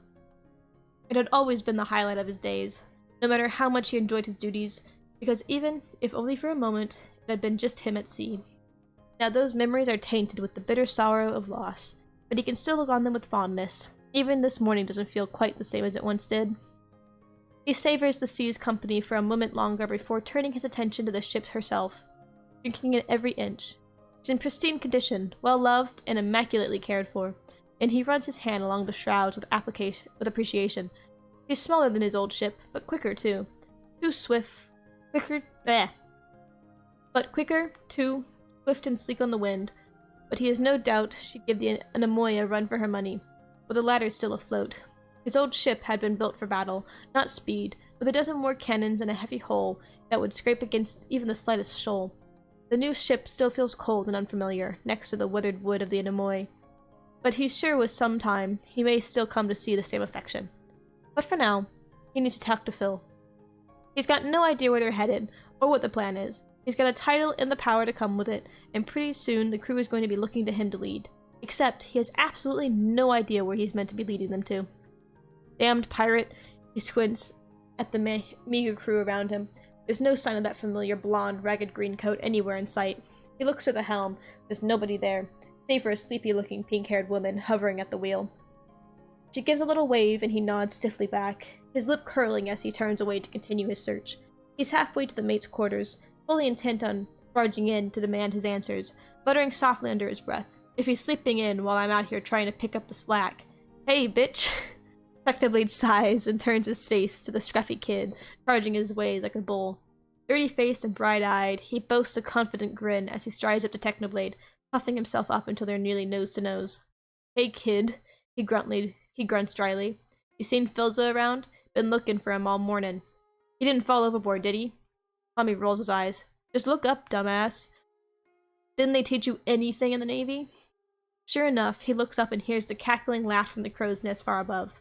From its depths, he sees a hand raised, giving a little wave, and then promptly flipping him off. Yeah, Phil pretty much lives up there, Tommy says, stifling a mocking laugh into his bandana. If he's missing, chances are he's pretending to be a bird again. Fuck off, you little shit, Phil calls down, and a mop of messy blonde hair peeks over the rim of the nest. I heard that. I'm just keeping an eye out. Can never be too careful in these waters.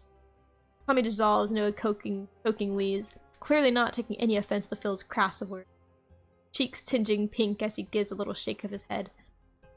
To his merit, Phil is also smiling, his brows falling from where they've been knit in mock annoyance, as he peers down at them from his perch.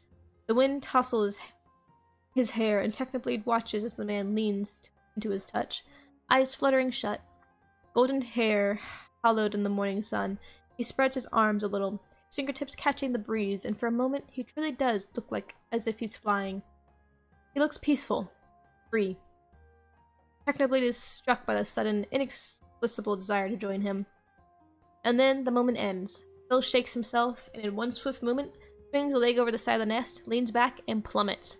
Philza! The panicked shout springs from his lips before he can bite it back. There's no need to worry. Strong hands shoot out and snag the shrouds, catching easily into the netting, and bringing his descent to an abrupt halt.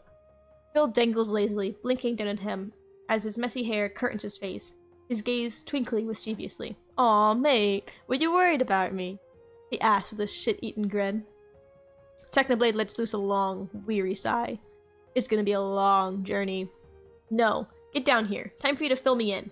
I'm not captaining your ship if you're not gonna tell me where we're heading or going. Where in the hell we're going, in the first place. Phil's expression sours, but he obliges, carefully scaling back down the rope and dropping to land lightly on his toes beside him. Tommy, mate, can you go get the maps? Aw, what? I was actually gonna go clean the cannons with Tubber? Tommy, a weary smile on Phil's lips, but his tone is firm. You two can gamble later. Maps first. But Phil... Now, Tommy. The boy scampers off with a glare and petulant whine. He's a menace. Yep, Phil laughs. That's our Tommy. Good kid, though. Hard worker. He and Tubba both. Package deal, those two. Can't be seen without each other most days. He sighs, running his hands through his hair. Something more shadowed, hovering in his gaze now. I'm glad to see him smiling. They've had a hard run in life. Seems to be pretty common with you pirates.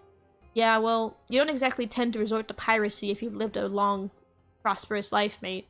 Phil's tone is dry and humorless as he stares out the sprawling waves, his smile faltering a bit. I don't know much about what those two went through, but they're pretty wary of others.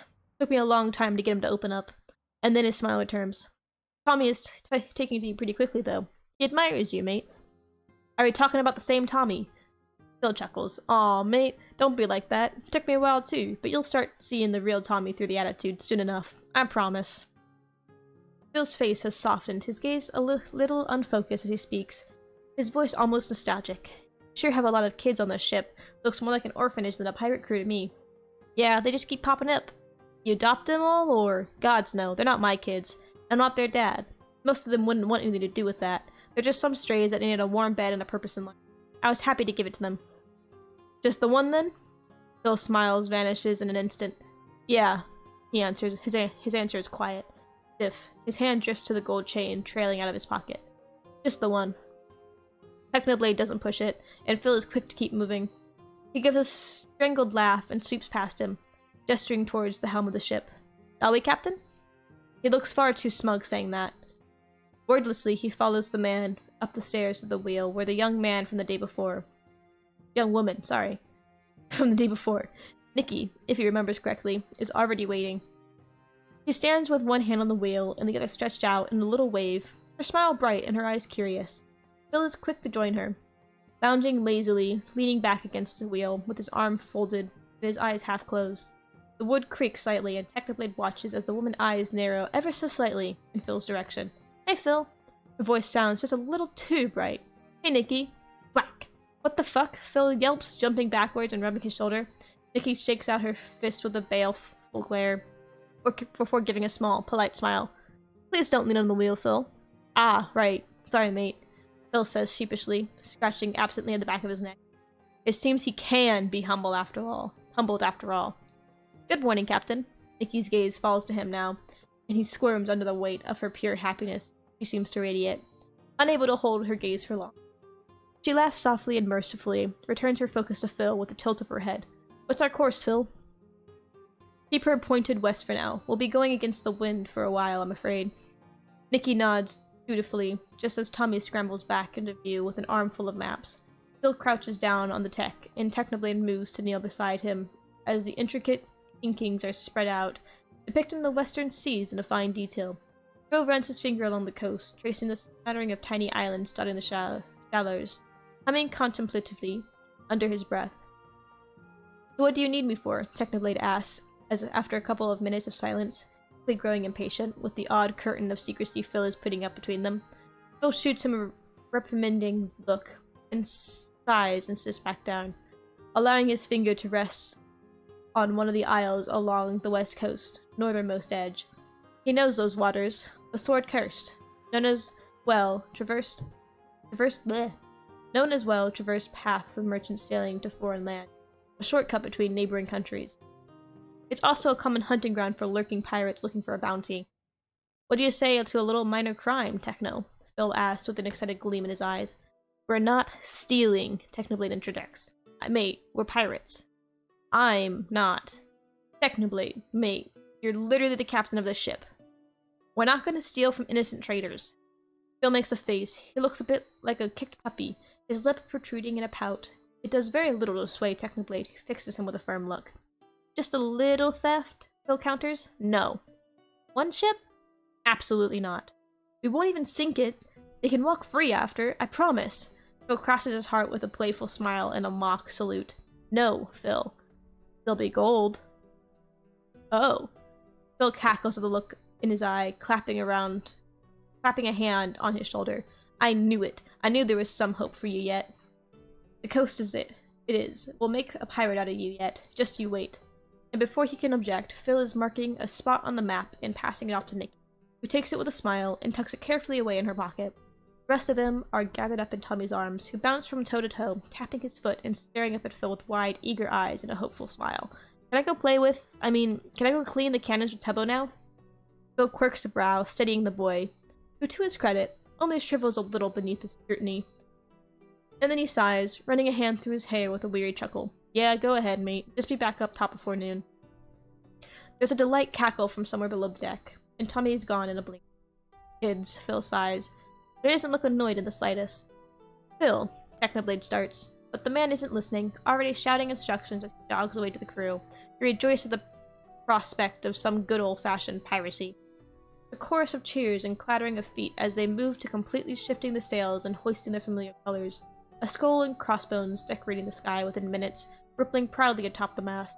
He knows the symbol of pirates. Technoblade just never thought he'd be the one standing under it. The rest of the day goes by without much fuss. He spends the majority of it mingling with the new crew, struggling to commit names to faces. It's hard to readjust.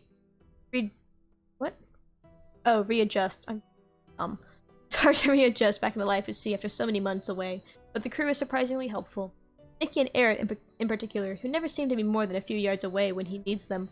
Phil, on the other hand, seems to be avoiding him for most part, though he covers for Technoblade's restiness, murmuring soft commands when he forgets and flitting about the deck to double-check the lines and adjust the sail. For the most part, though, Phil does exactly what Tommy said, perching at the crow's nest, always scanning the horizon. His first day as captain ends with gathering of the entire crew out on deck, huddled around the light of the oil lamps. As drinks are poured and rations passed around, Tommy and Tubbo led the crew in a raucous chorus of unfamiliar shanties that would twist Technoblade's tongue and leave him stumbling were he to give it a try. For his part, he sticks to himself, leaning against the railing and watching from the sidelines as the merry crew dances and sings and celebrates the start of the new journey. A toast to our new captain, Eric says warmly, once the clamor has dulled and steadied to the murmur. Most of the crew's younger members, scrambling off to their hammocks for the night and leaving only a small group beneath the stars, they lift their glasses with a gentle smile, and a toast to the former as well. Phil smiles from where he's standing across Technoblade, leans similarly away from the proceedings. He mirrors Eric's movement with a nod of his head. There's an odd look in his eye. The pint set down too quickly for him to have drunk more than a swallow. He notices Technoblade staring and abruptly turns away, slipping into the crowd. But not before Technoblade sees a strand of golden chain dangling between his fingers. Huh? Technoblade excuses himself not long after Phil vanishes, murmuring a soft thanks to Eric before retiring to his quarters. He's asleep before his head even hits the pillow. The next day is about the same. Uneventful, save for Tommy and Tubbo, who keep the crew entertained with their antics. Loud shouting and thundering feet announcing their arrival each time. And the Technoblade is fairly certain they both have their duties they should be attending to. Nobody else in the crew even bats an eye at them, as they spar and boast and goad each other on into digging things they shouldn't. He turns his back one moment, and the next, Tubbo has made his way out into the ship's figurehead, clinging tightly to it with his jaw set determinedly, while Tommy dissolves into a wheezing laughter back on the deck. "Told you I could do it," Tubbo says breathlessly when he makes it back safely, looking at a pale and wide-eyed, but no for worse wear. Nikki shoos them both below deck. A moment later, after catching a glimpse of the horrified look on Technoblade's face, a sound of muffled laughter below deck keeps Technoblade on his toes for the rest of the day. But thankfully, they didn't do anything too adventurous after that, allowing him some semblance of peace of mind as he eases into his new duties. The second day ends, much like the first, with stories and songs and quiet conversations beneath the stars. On their third day at sea, they find a stowaway in their midst.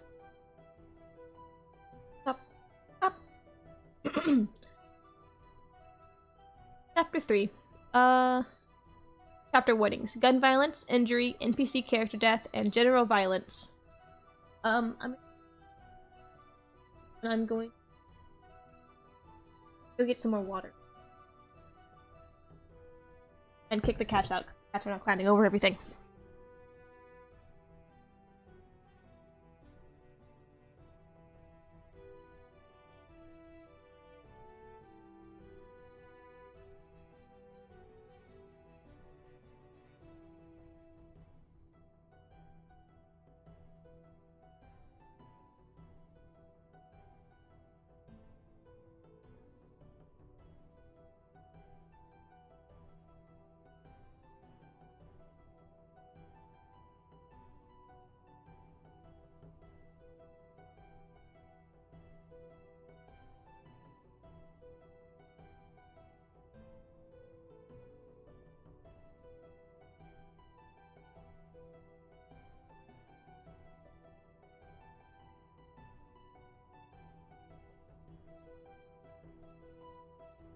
Okay, I'm back. On to chapter 3. Never mind, chapter 4. Are we on chapter 4? Oh, I thought we were on... okay. Technoblade's not sure what to expect when he slips into the doors late one night after hearing an odd noise from below, but whatever it wasn't this. Because when he slips into the room, there's a sudden clamor and clattering of pots and pans as they're knocked to the floor. A scuffle of boxes and barrels hastily pushed aside as someone makes for an escape. He moves without thinking, lunging forward, his fingers curling around the collar of whatever unfortunate crewmate has just been caught stealing more than their share of rations. And an unfamiliar face blinks down at him. Wide gray eyes, a youthful face, half covered by an odd mask, and messy blonde hair make up the countenance of the stowaway, who begins to thrash and tremble fiercely in Technoblade's grasp.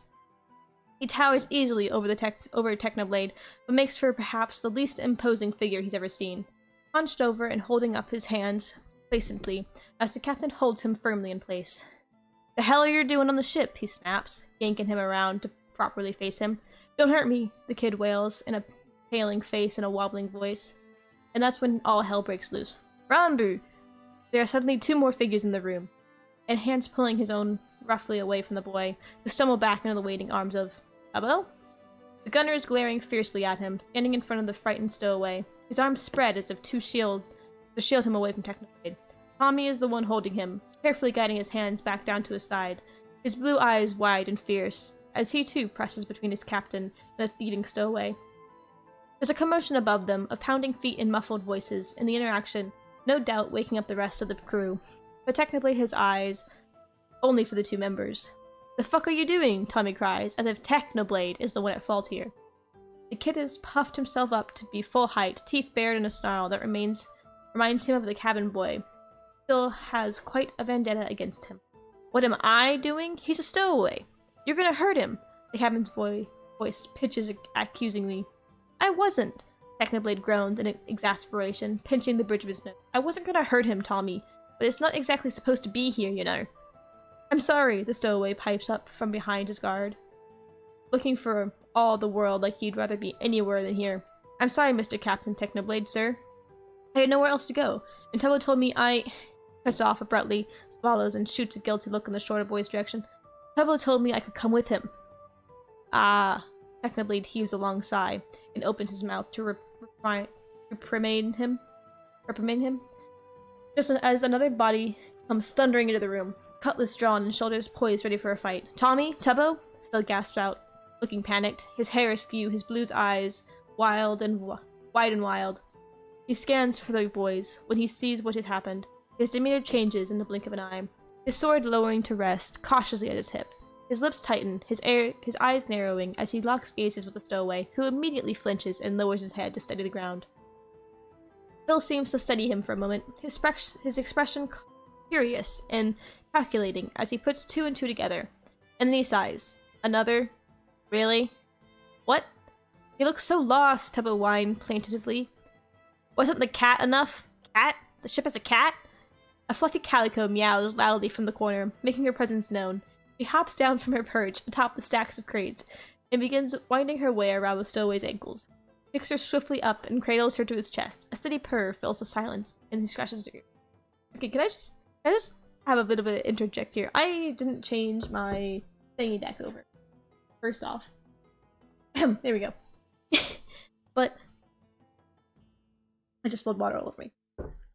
The fact that I can see the characters reacting like this, like the way the see, like I love how they fucking encapsulated the personalities.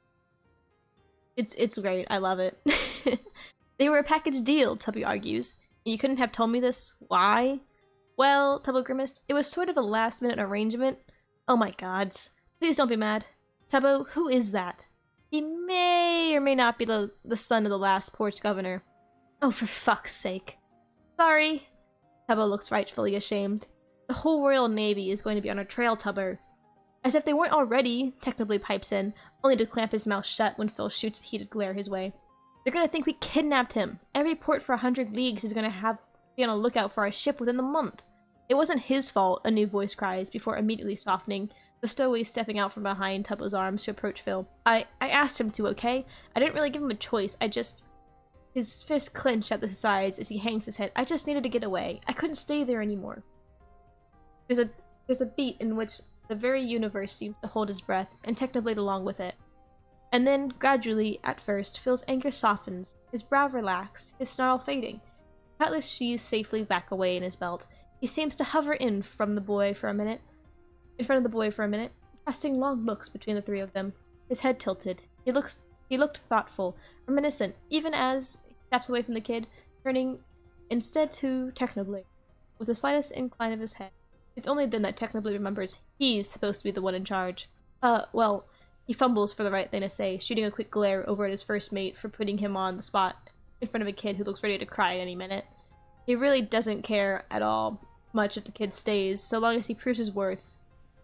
But it's with the principle of the matter. Stowaways aren't exactly welcome when you've rationed your food for a specific size, and when said stowaway is the son of an important government figure, with a fleet of Navy ships at his disposal. Damage is already done, isn't it? Proof or not, they're not going to be on our tail. They're going to be on our tail no matter what. I suppose we are too far away from port to really turn back now, Phil offers slightly.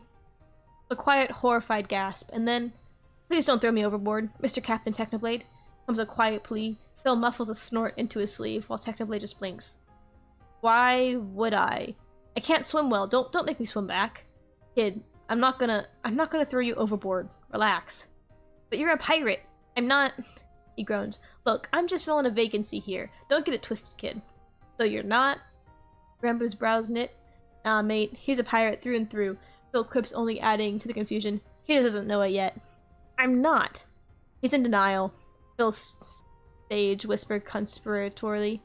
Look. Technoblade shrugs off Phil's gleeful wheeze. Rambo, you chose to stow away with pirates, right? Pirates, we're not exactly the good guys here. We're on the wrong side of history, I'm pretty sure. I don't believe in sides. The kid answers softly with a fond look Tubbo's way. Just the people on them. Phil's chuckle abruptly dies, and Technoblade is overcome with a sudden, funny feeling in his stomach. He opens his mouth to respond to that. To give some sort of argument for their life he's always believed to be the right.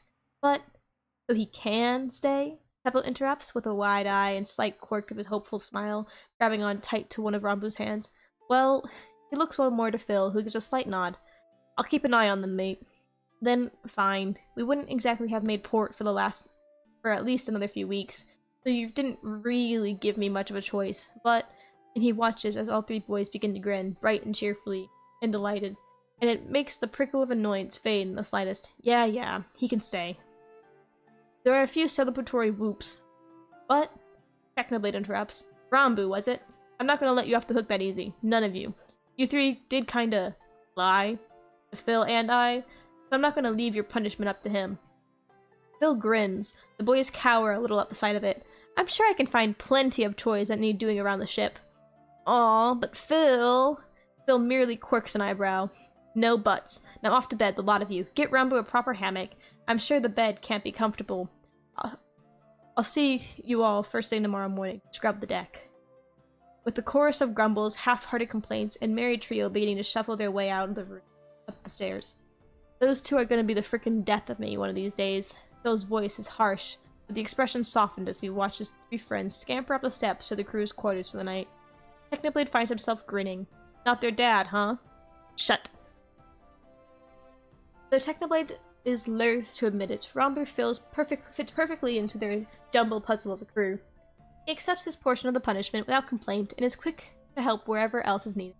In the early mornings of the days that follow, he can be seen at Eric's side, two murmuring softly to one another as the sun begins to crest over the horizon. He helps Jack cook and keeps Nikki company at the wheel, but most of all, he sticks religiously by Tubbo and Tommy's side. The three are rarely seen apart, a trio of complete and utter chaos for anyone unfortunate enough to be subject to their mischief. Rambo turns out to be the perfect innocent bystander, for the pranks playing a convincing facade of ignorance after successfully distracting their unsuspecting victims long enough for Tommy or Tubbo to plan their attack.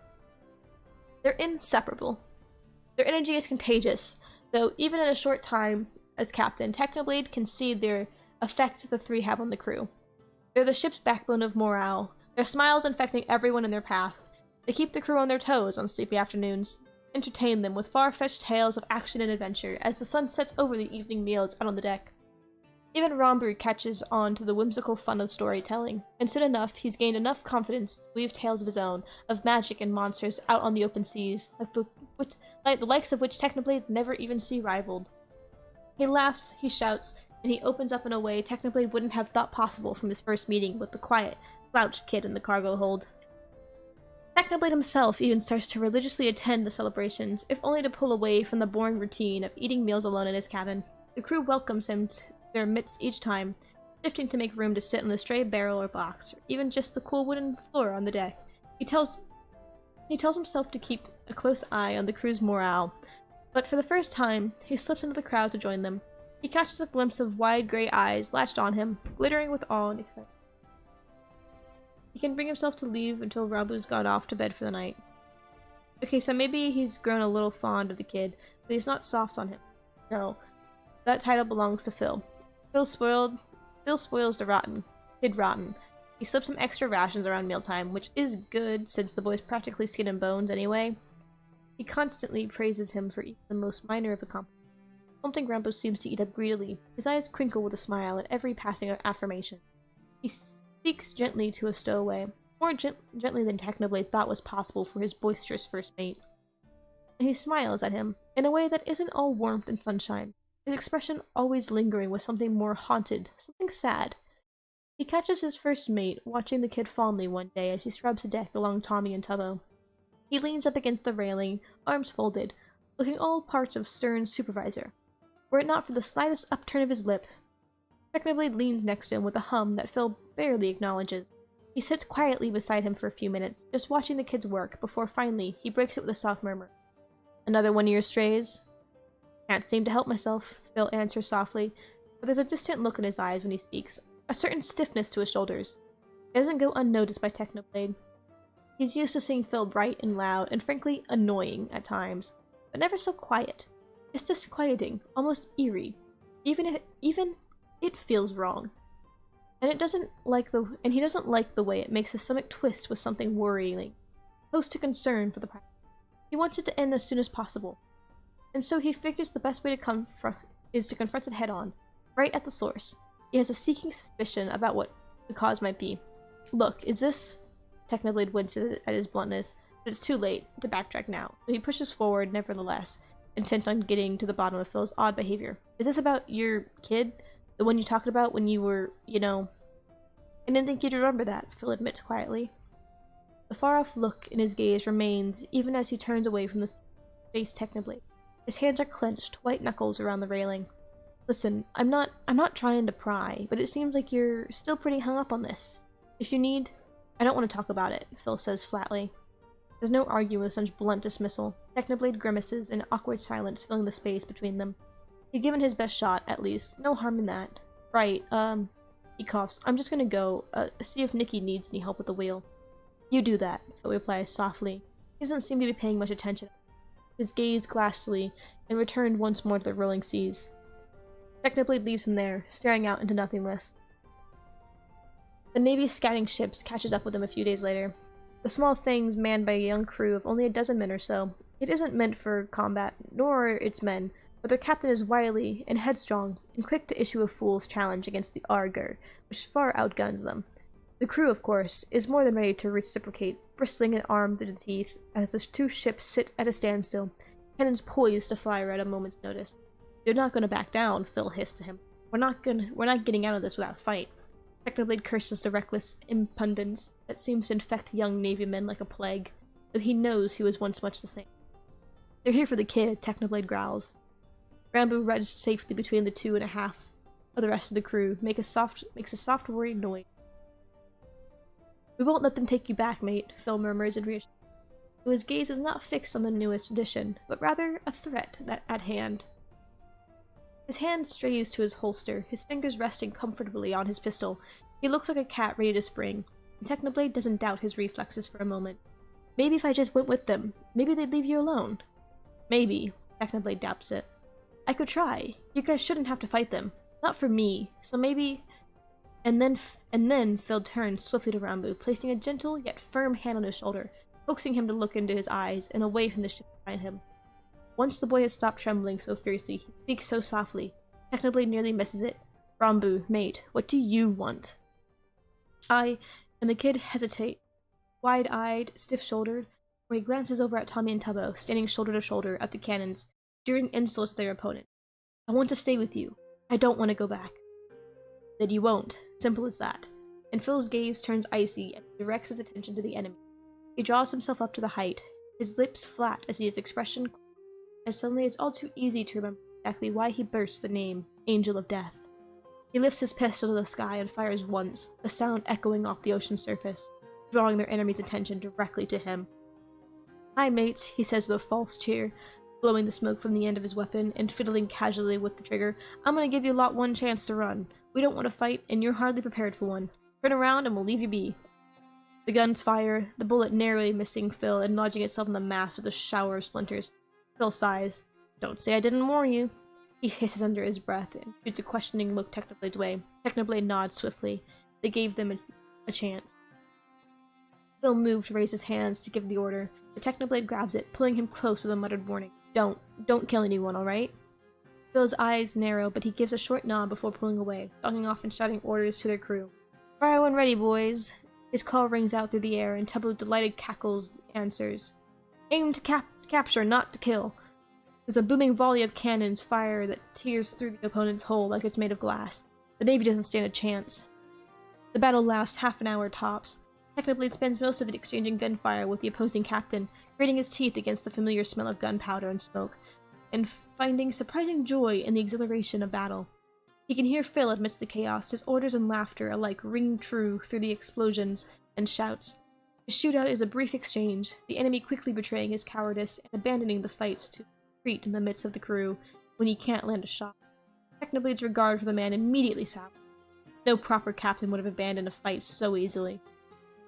The battle ends not long after. The other ship just isn't built for war, and when half of the Argus crew swings over to board the ruins of the slowly sinking ship, it's near immediate surrender. Technoblade's crew dissolves in the chairs when their last weapon is laid down, but he has no time for such frivolities.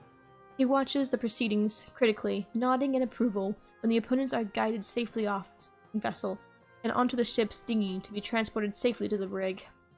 They'll drop them off at the port somewhere. Tubbo, what is the status on the hull? He turns to the gunner, who grins proudly, his face soot smeared and positively giddy with joy. Minimal damage, Captain. Just a few scratches. Good. Let's press on and make for... There's a bang, and a shout, and a splash. Technoblade turns, firing without hesitation, and striking their final opponent. The ship's wayward captain, down from where he's being hidden amidst the wreckage of the sinking ship, he drops bonelessly and doesn't move again.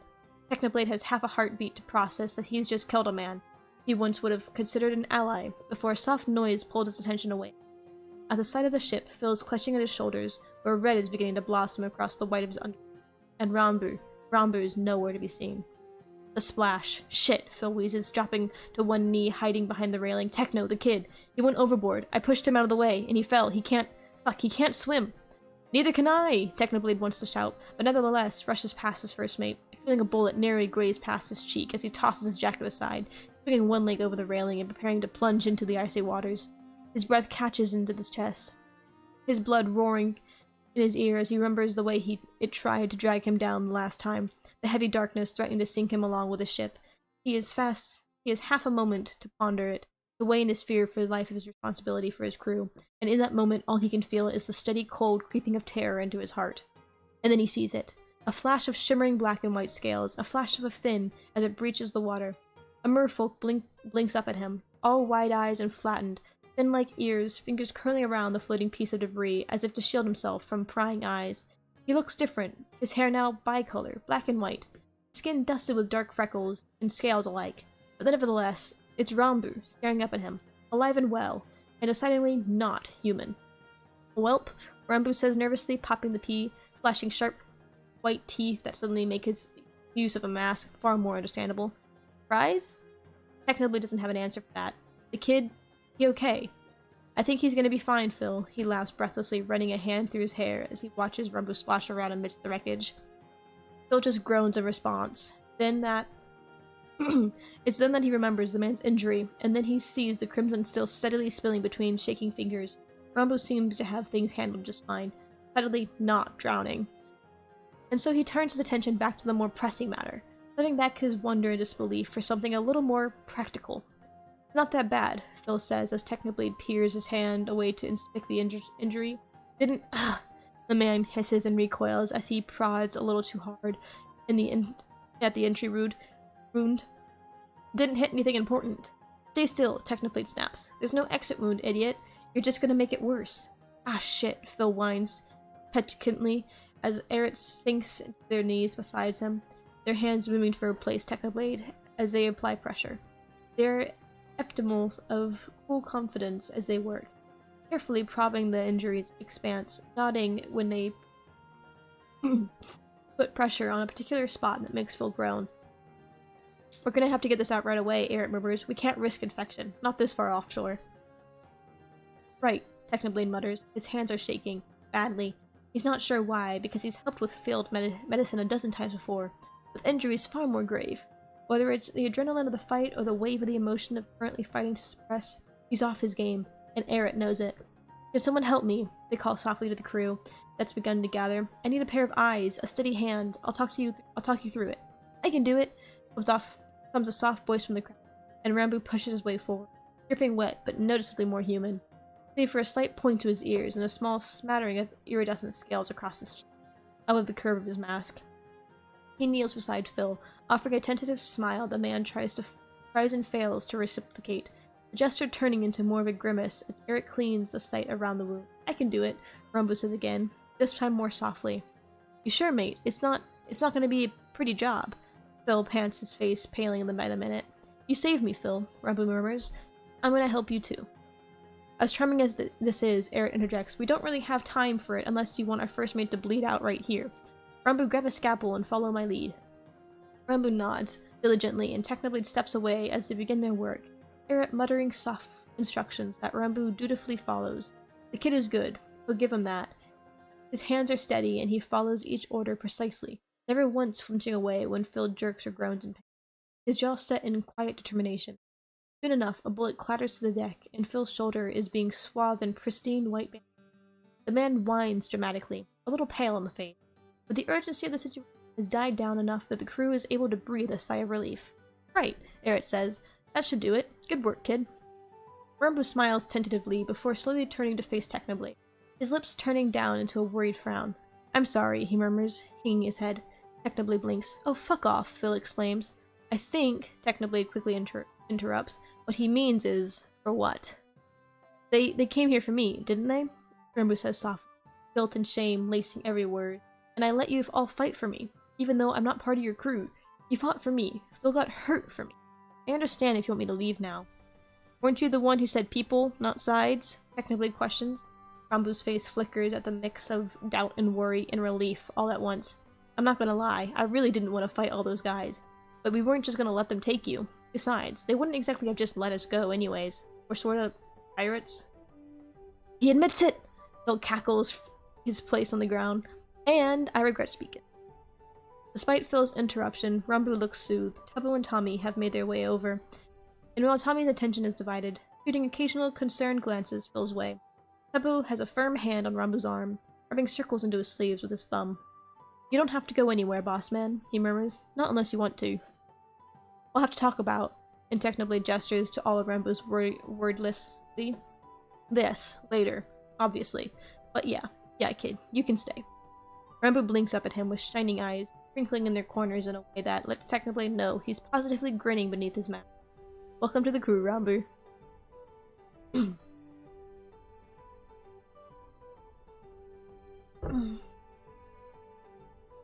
Guys, I'm fucking old.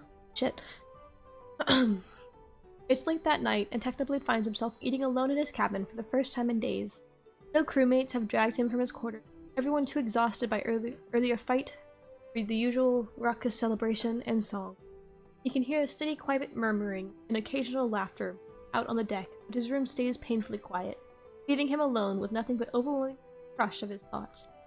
He feels disorientated, torn every which way by the storm of emotions that has decided to sweep. The adrenaline of battle has faded in the urgency of their situation, and so he sits alone at his desk with trembling hands and struggles to forget what he's just done. He killed a man today.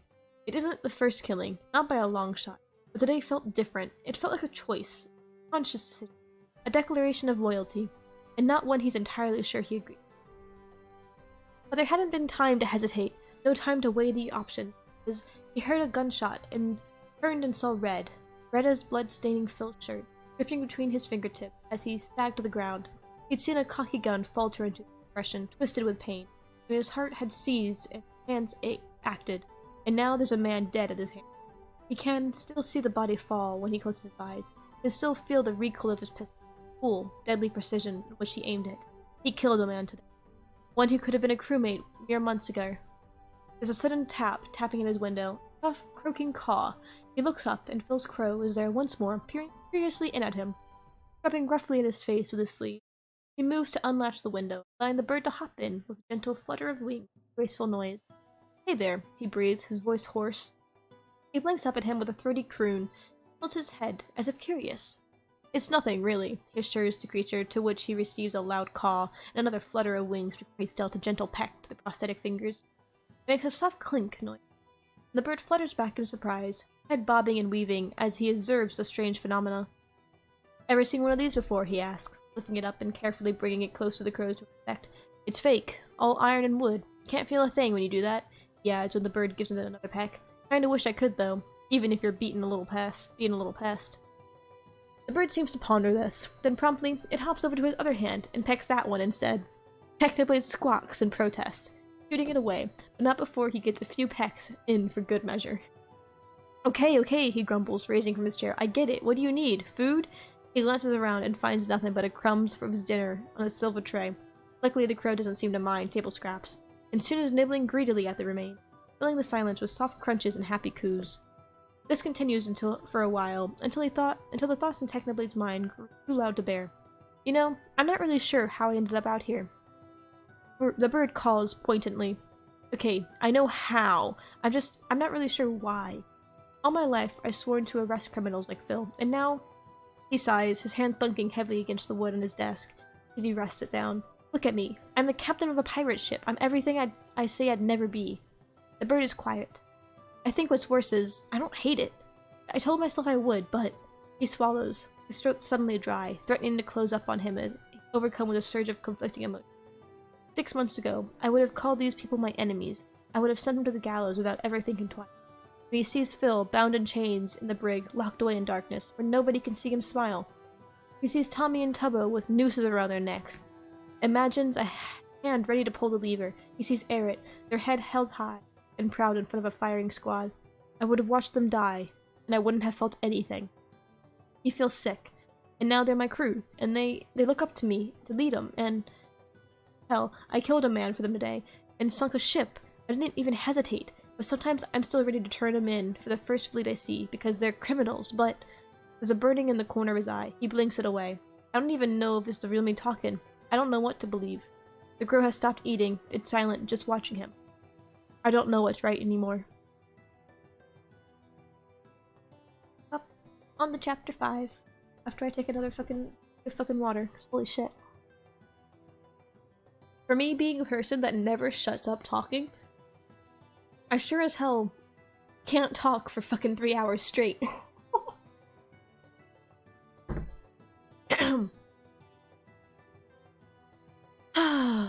Okay, chapter warnings. Past character death, depiction of hanging, past mutilation, and imprisonment, depictions of scars and injury. The mornings are Technoblade's favorite part of being out in open sea. The light of the sunrise across the water, like a painting, 100 different colors decorating the horizon. Coloring the rippling waters like stained glass, he picks up his old routine with ease, starting each morning with the same beautiful sunrise, standing alone at the bow of the ship, first crest over the sea. It's quiet and peaceful, and everything he so desperately needs before starting his day as captain. It grounds him. Barrett has begun to join him. She's as much of constant as the sun itself, elegantly poised and dressed just as pristinely, even as she blinks sleep from her eyes. She often drifts to his side, join him at the railing. She doesn't often speak, but rather partakes in the silence alongside him. She cannot see the sunrise, but she can appreciate it nevertheless, as the early morning light warms her cheek. The silence is comfortable, and despite the lack of conversation, he finds himself eagerly looking forward to her company each dawn. "Technoblade," she says one morning, and reaches to take his hand. He surprises himself by meeting her halfway, allowing delicate fingers to curl around his wrist. "Could you describe it to me?" His mouth opens and closes, faltering around the right words to say. He's not sure he could ever capture the beauty of it. He's not sure any word he could think of would be enough to paint the picture. And she laughs, stumbling gently across his skin. "It's alright," she hums. "I've seen it before. How does it make you feel?" He's struck by the question. He considers it for a long time, staying silent. To him, the sunrise is one of the most beautiful things he'll ever see in his life. The first time he saw it rise out of the sea still sticks with him, as does the awe and emotion he felt that day. It stirs up an odd, warm feeling of nostalgia in his belly when he thinks of it. A pleasant tingle that works its way all the way down to his... The sun has always been a beauty, that constant, even in his hardest days, and so to him, it's a companion, a friend. It's a promise of the new day, a fresh start each morning. It makes his heart sing with delight that he can't quite put words to. He opens his mouth to try and answer, but Aerith is already smiling. It is beautiful, she agrees. With that, she let go of his wrist and leaves him alone. Mid-afternoon, a few days later, Technoblade, out of the main deck, peering up the long ladder to the crow's nest, a familiar face grins cheekily down, all sharp teeth and bright eyes, as Phil beckons him up to join him. How'd you even get up there? He asked bluntly, gesturing vaguely towards his shoulder. Phil's injury was scarcely a week old. There was no way he should have been scaling the rigging just yet. Aerith definitely wouldn't. But he also knew Phil considered himself far above any orders of medical reprieve. I climbed, Phil chirps impishly back. Come join me? Technoblade rolled his eyes, giving a long, skeptical look at the ladder. He weighs the possibility of his venture carefully in his mind, his prosthetic suddenly feeling very heavy, very stiff, as he eyes the long climb up. Phil seems to notice his hesitation because his smile softens to something far less daring and something a bit more supportive. You can do it, mate, Phil offers, one hand over the other. Technoblade frowns. A part of him wants to forego trying altogether. To brush Phil off with a laugh, even if it means he has to endure the relentless heckling above for the remainder of the afternoon.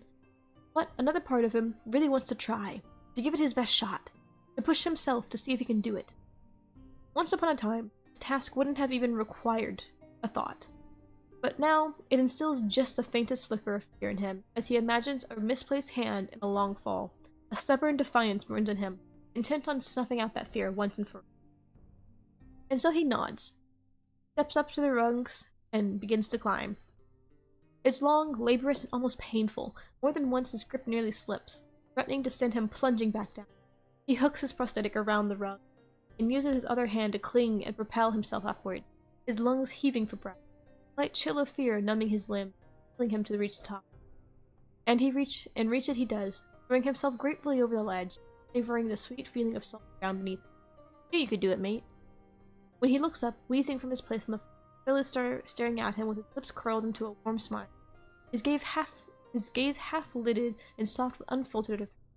The second of a pirate catching him. He looks away, his smile broadening back into the impish grin, but not quickly enough to hide it. Technoblade hesitantly smiles back, finding himself suddenly wishing the pirate would look at him that way more often, rather than his usual obnoxious mask of bravado and sarcasm. To be looked at as a friend, rather than an enemy. He wants that. He's not sure when the change happened. Perhaps it was when Phil first saved him. He just took some time to set in. Perhaps it was when Phil offered him a spot beside him as the crew evening meal. Perhaps it was when the man took it upon himself to ensure Technoblade was properly eating and drinking despite his duties. Perhaps it was during the many times he caught Phil looking upon the youngest of the crew with undisguised warmth. His prickly exterior receded. Perhaps it developed over time. Perhaps it isn't even real. A result of being trapped on a ship with very few people to confide in. All he knew is that in his time as captain of the Argo, something pivotal has occurred. He no longer looks on Phil with that old twist of disgust or anger or loathing, but rather finds himself feeling something different entirely. A fondness of sorts. He finds himself laughing at bad, listening eagerly along to the whimsical story, and gravitating towards the man as they make their obligatory rounds around the ship. Phil, for his part, doesn't seem to have changed much, treating him as casually as always. The man's callous remarks don't sting anymore. Instead, it's easier to see warmth behind the flippant insult. The way Phil's smile softens in the morning when Technoblade first greets him, and the way his teasing tends to encourage him to push himself past self-perceived limits. So yeah, maybe Phil isn't so bad after all. Isn't it great up here? Phil asked suddenly. The man has balanced himself on the rim of the net, his legs kipped up over the sides and swinging freely. He can't be comfortable, but the man's posture and expression screams peace. His eyes fluttering shut, and even the slightest worry lines whipped clean from his brow. He's seen Phil like this before, each time very much the same. Phil is at his most relaxed up here in the sky, with the wind in his hair and the sun on his face. He looks younger, more at ease. His careful walls the technoblades only just begun to recognize, lowered when he's all in his art. "You look like a bird," he responds dryly, when Phil once more extended his arm like he did the very first day on the ship. Phil laughs and waggles. "Hey Jax, thanks for the raid." Phil, welcome raiders. We're on chapter 5, I think, of Bones in the Ocean. Phil laughs and waggles his finger playfully, giving an experimental little flap of his arms, perched even higher above atop the flagpole. Brian gives a rasping paw of agreement, rustling his wings against the steady ocean breeze. Wait, is the crow? The crow's name is Brian. I love that. Rustling his wings against the steady ocean breeze. "I wish," Phil said. "I'm jealous of you, you little shit." The last part is directed up at the feathered companion. Technoblade wishes he understood that longing in Phil's eyes, or the way he leans into every caress of the winds, despite the way he sits so precariously balanced. Seeing the ground below him dizzying. A sharp spike of adrenaline shooting through his veins when a particularly strong gust nearly knocks him back, almost taking his hat right along with it. He's pretty sure he's not meant to be in the sky. "I think I prefer to stay on the ground," he mutters softly, moving back to cling to the mast for support. AYYYYYYYYYYYEEEEEEE. Thank you for the resub, chaps. Moving back to cling to the mast for support, keeping his gaze trained firmly on his first mate, and decidedly not on the deck far below. Phil watched him with poorly disguised amusement. "It's not so bad once you get used to it." He lowered one hand, settled it on the rim of the nest, but keeps the other slightly lifted, toying with the breeze as it dances across his fingers. "When I was a kid, I used to think that if I spent enough time up here, maybe the gods would take pity on me, and I'd grow wings." Technoblade muffles a snort into his sleep, and Phil gives him a weary smile. "You laugh, but I fully believe it would happen. Broke my arm jumping from the rigging and everything. Nearly gave my parents a heart attack." Technoblade imagines a young Phil teetering precariously on the ship's railing, arms akimbo as he walks the narrow edge, pretending to fly as the ship bobs in the wave. He finds himself smiling, and it isn't teasing this time. "I've always wanted to fly," Phil breathed. "The wind in my hair, the weight of gravity off my back, nothing holding me down. Sailing is the closest I can get to that feeling." "Maybe in the next life you'll get wings," Technoblade jokes lightly, but Phil's eyes glimmer with a childish excitement at that, and he doesn't dare shut it down for a moment. "You think so, mate?" "Maybe." Technoblade answers honestly. He's never really thought about what lies beyond life. He's always been more for living for working with what he's got, and not worrying about what could have been, or might be. Still, it's not unpleasant to imagine Phil in a different life. He pictures him with the wings of the crow he loves so much, laughing as he bobs playfully through the clouds, roasting a bright smile free of hardship. He wonders what Phil would be like in another life. Were they not shackled by the constraints of this? Would he be happier? Would they have resorted to the life he does now? Would they still have grown up as enemies? Is Phil even still his enemy? "That'd be pretty cool," Phil replies softly, unaware of his conflict. The man kicks his feet a little more, his boots thunking noisily against the wood. "What would you want to be, mate?" "I don't know," Technoblade answers honestly. "No matter what," Phil says, and his voice goes soft, "I think I'd want to be free." And Technoblade can agree with that. It's the reason all the sailors take in one form or another. Endless sprawl of ocean as far as the eye can see, lawless beauty of the open sea, free from restraints of society, where even the lowliest of men could find themselves. He wanted to find himself too. Once upon a time, he thinks he might have forgotten his original intentions somewhere along the way. Maybe this is what it took to finally remind him again. "Phil, I think." "Captain?" A soft call interrupts them from below the deck. He is peering up at the crow's nest, one hand shielding her eyes from the sun's bright rays. "Are you up there?" "Sounds like you're needed, Captain," Phil teases. "Go on, I'll follow you down in a moment." And the moment ends. He excuses himself with a mutter and starts the laborious task of scaling back down the ladder, which, unfortunately, is decidedly harder than climbing up. By the time he makes it down, he's a mess of heavy breathing and rosy red cheeks. But to her merit, his helmsman did not comment on his state of disrepair. By the time he's finished answering her questions, charting a course for the nearest port for a brief supply run, he managed to regain some of his composure. He squints back up at the crow's nest as she takes her leave, and sees no evidence that Phil made any attempt to actually join him. He sighs. Phil! A blonde head popped over the rim, Phil blinking sheepishly down at him, boasting a rather strained grin, his injured shoulder clutched in a white-knuckled grip. You can't get back down, can you? Technoblade deadpans. Nope. You're gonna fall asleep? Oh, good, Jax. Fall asleep. They're in Technoblade's quarters, a kit of medical supplies spilled across his bed. Phil sitting cross-legged atop the blankets while Technoblade gathered both a damp cloth and his nerves. Turns to Phil with a baleful glare, and he raises a towel at a rather guilty-looking pirate. Right, come here, you stubborn bastard. Phil squawks as Technoblade none too gently prods and pokes at the end. Taking a peek at the torn stitches and watching if fresh blood bubbles at the surface. He takes a towel and dabs carefully around the wound, grimacing a little as his patient gives a dramatic groan and tries to pull away. Hold still, you're just gonna make it worse. It hurts, Phil whines plaintively. Yeah, well, maybe pretending to be a bird with a bullet wound in your arm wasn't the best choice then. Technoblade gripes unsympathetically, tugging the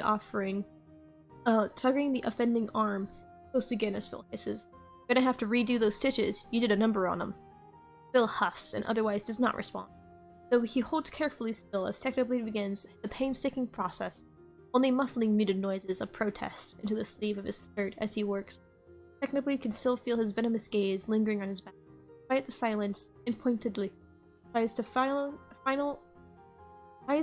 knot a little tighter than necessary, grinning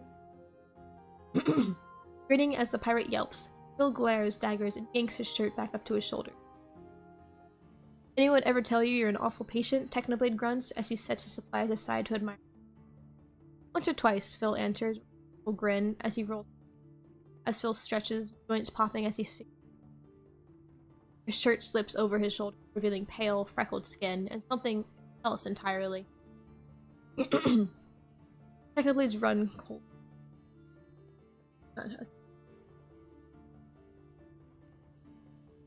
What about the DMs? Okay. There. You're happy? I'm in the DMs now. Okay. Technoblade blood runs cold. Phil, he says lowly in his tone, is enough to make the man freeze in his place, still half-stretched. What is that?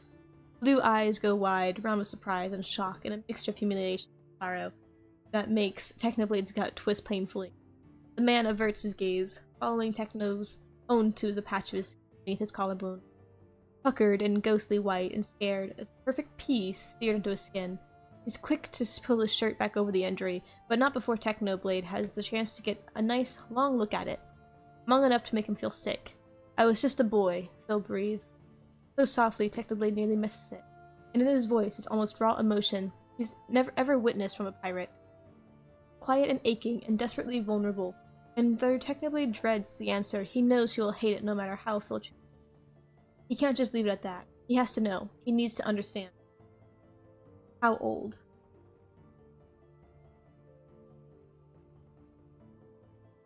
Kevin always had this. He's had it since, end of November. 12, I think, Phil rasps. I was 12 when it happened. At least 11 when they caught us. Celebrated my birthday and awaiting my own execution. Oh gods. He knows the severity of punishment for piracy. He knows that even the youngest of them face those consequences, but even still, the vision of a young Phil, too young, far too young to ever face such horror, bound in chains and sitting alone in a cold, dark cell awaiting his execution. He swallows back his nausea and looked to Phil of the present. The man is eerily still, his face ghostly pale and his jaws clenched tight, his shoulders trembling beneath the weight of his memories. He has the sudden urge to reach for him, stretch out a hand of support to around him. And so he does, his fingers resting lightly on Phil's knee as he sits side by side, and Phil doesn't try to move away. Instead, he takes a deep, shuddering breath and continues his voice, eerily faint, almost My parents were pirates. I was born into it. The family trade, a sort of of sorts. I was born on the sea, out on the open waters. I never knew any different. Didn't really know what we were, and people thought of us. All I knew was that I liked sailing, and sometimes things would get dangerous, and I'd have to hide below deck till it was over. We ran afoul a Navy ship one day, and before I knew it, my whole family was in chains, me along with them. That long already? Yeah, it's... time goes by.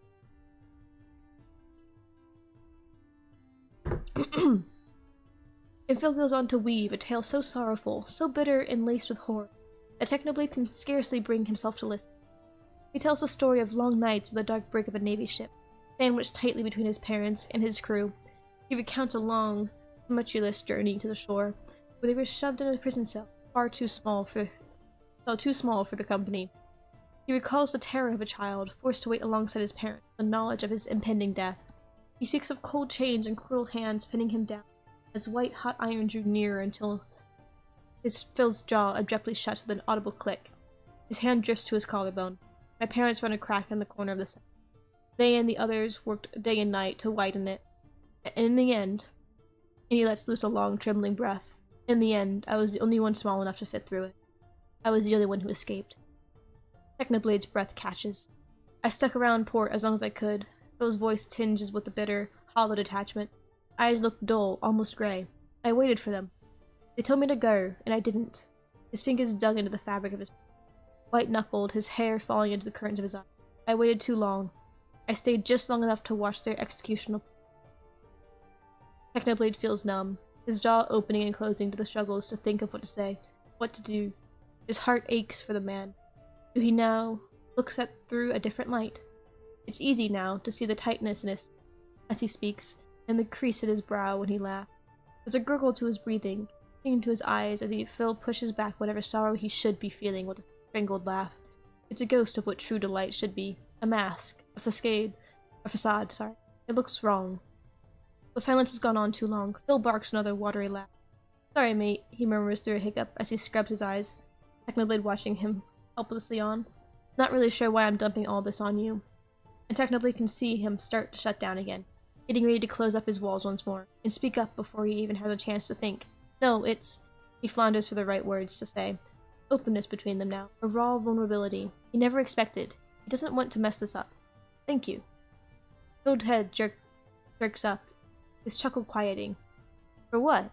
He sounds breathless, disbelieving. For telling me. For trusting me. You didn't have to do that. And he means it. For the man. Amen. He once considered an enemy. His prisoner. He's so open with him. It means something.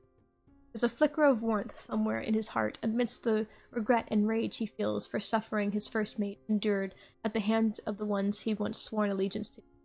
He'd heard similar stories a dozen times before. He'd witnessed many a hanging in his days as a captain. Never before, though, had he ever struck such a chord in him. He'd never liked death, but the notion of pirates as the enemy, as a plague to be swiftly stopped, had been reaped in his training like a mantra. Pirates were criminals, the cause of endless death and destruction, so long as he roamed the sea, and were meant to be treated as such. Or so he thought. He still disagrees with Phil's morals, would still rather imprison than kill, would rather trade than steal, but does any man truly deserve death? He tries to imagine his days back as a naval captain. Would he have imprisoned Phil along with his family as nothing more than a criminal? Would he have sent a child to their death? Would he have hesitated at all? How many men had he sent to the same fate before the night of the storm? How many more had his life not been changed that day? And then it hits him. He would have sent Phil to his death. Oh gods, he breathed aloud, his voice hoarse. He sees Phil shooting him one last long, searching look that goes ignored as he escorted him from the hole by a half a dozen guards. Phil bounced in cruel iron shackles as his hands and wrists kept in a cold stone room until the guards come and roughly drag him to an old wooden platform. Phil lifting his chin high and grinning even as the noose slipped around his neck, biting into fragile skin. Phil dangled limp and cold, his lips tinged blue. That smile forever forgotten by the world. His heart hammers in his stomach rolling, blood roaring in his ears as he struggles to fight back the horrible image. No. Techno, are you with me, mate? Phil is staring at him with wide, round eyes, glimmering with undisguised concern, a hand outstretched, and his fingers curling comfortably around Technoblade's prosthetic. He doesn't flinch at the cold of the iron and wood. Instead of skin, his gaze fixed solely on Tech. All at once, everything is clear. I'm sorry. For what? Phil is starting to sound like a broken record. Although this time his voice is very small, full of careful, hesitant confusion and quiet, desperate hurt. I would have escorted you to your death. Phil's lips part in a broken little His eyes flash with something. Grief, hurt, anger. He can't tell. There's a long moment where he looks away. A moment where the silence hangs too heavy, and Technoblade is left to stew in the weight of his guilt. And then he raises his hand, his free hand, the other still curled carefully around Technoblade's prosthetic, and touches his face. Technoblade flinches at the first contact, but the pirate's hand remains, rubbing gently away beneath his eye, wiping away tears he didn't know were flowing.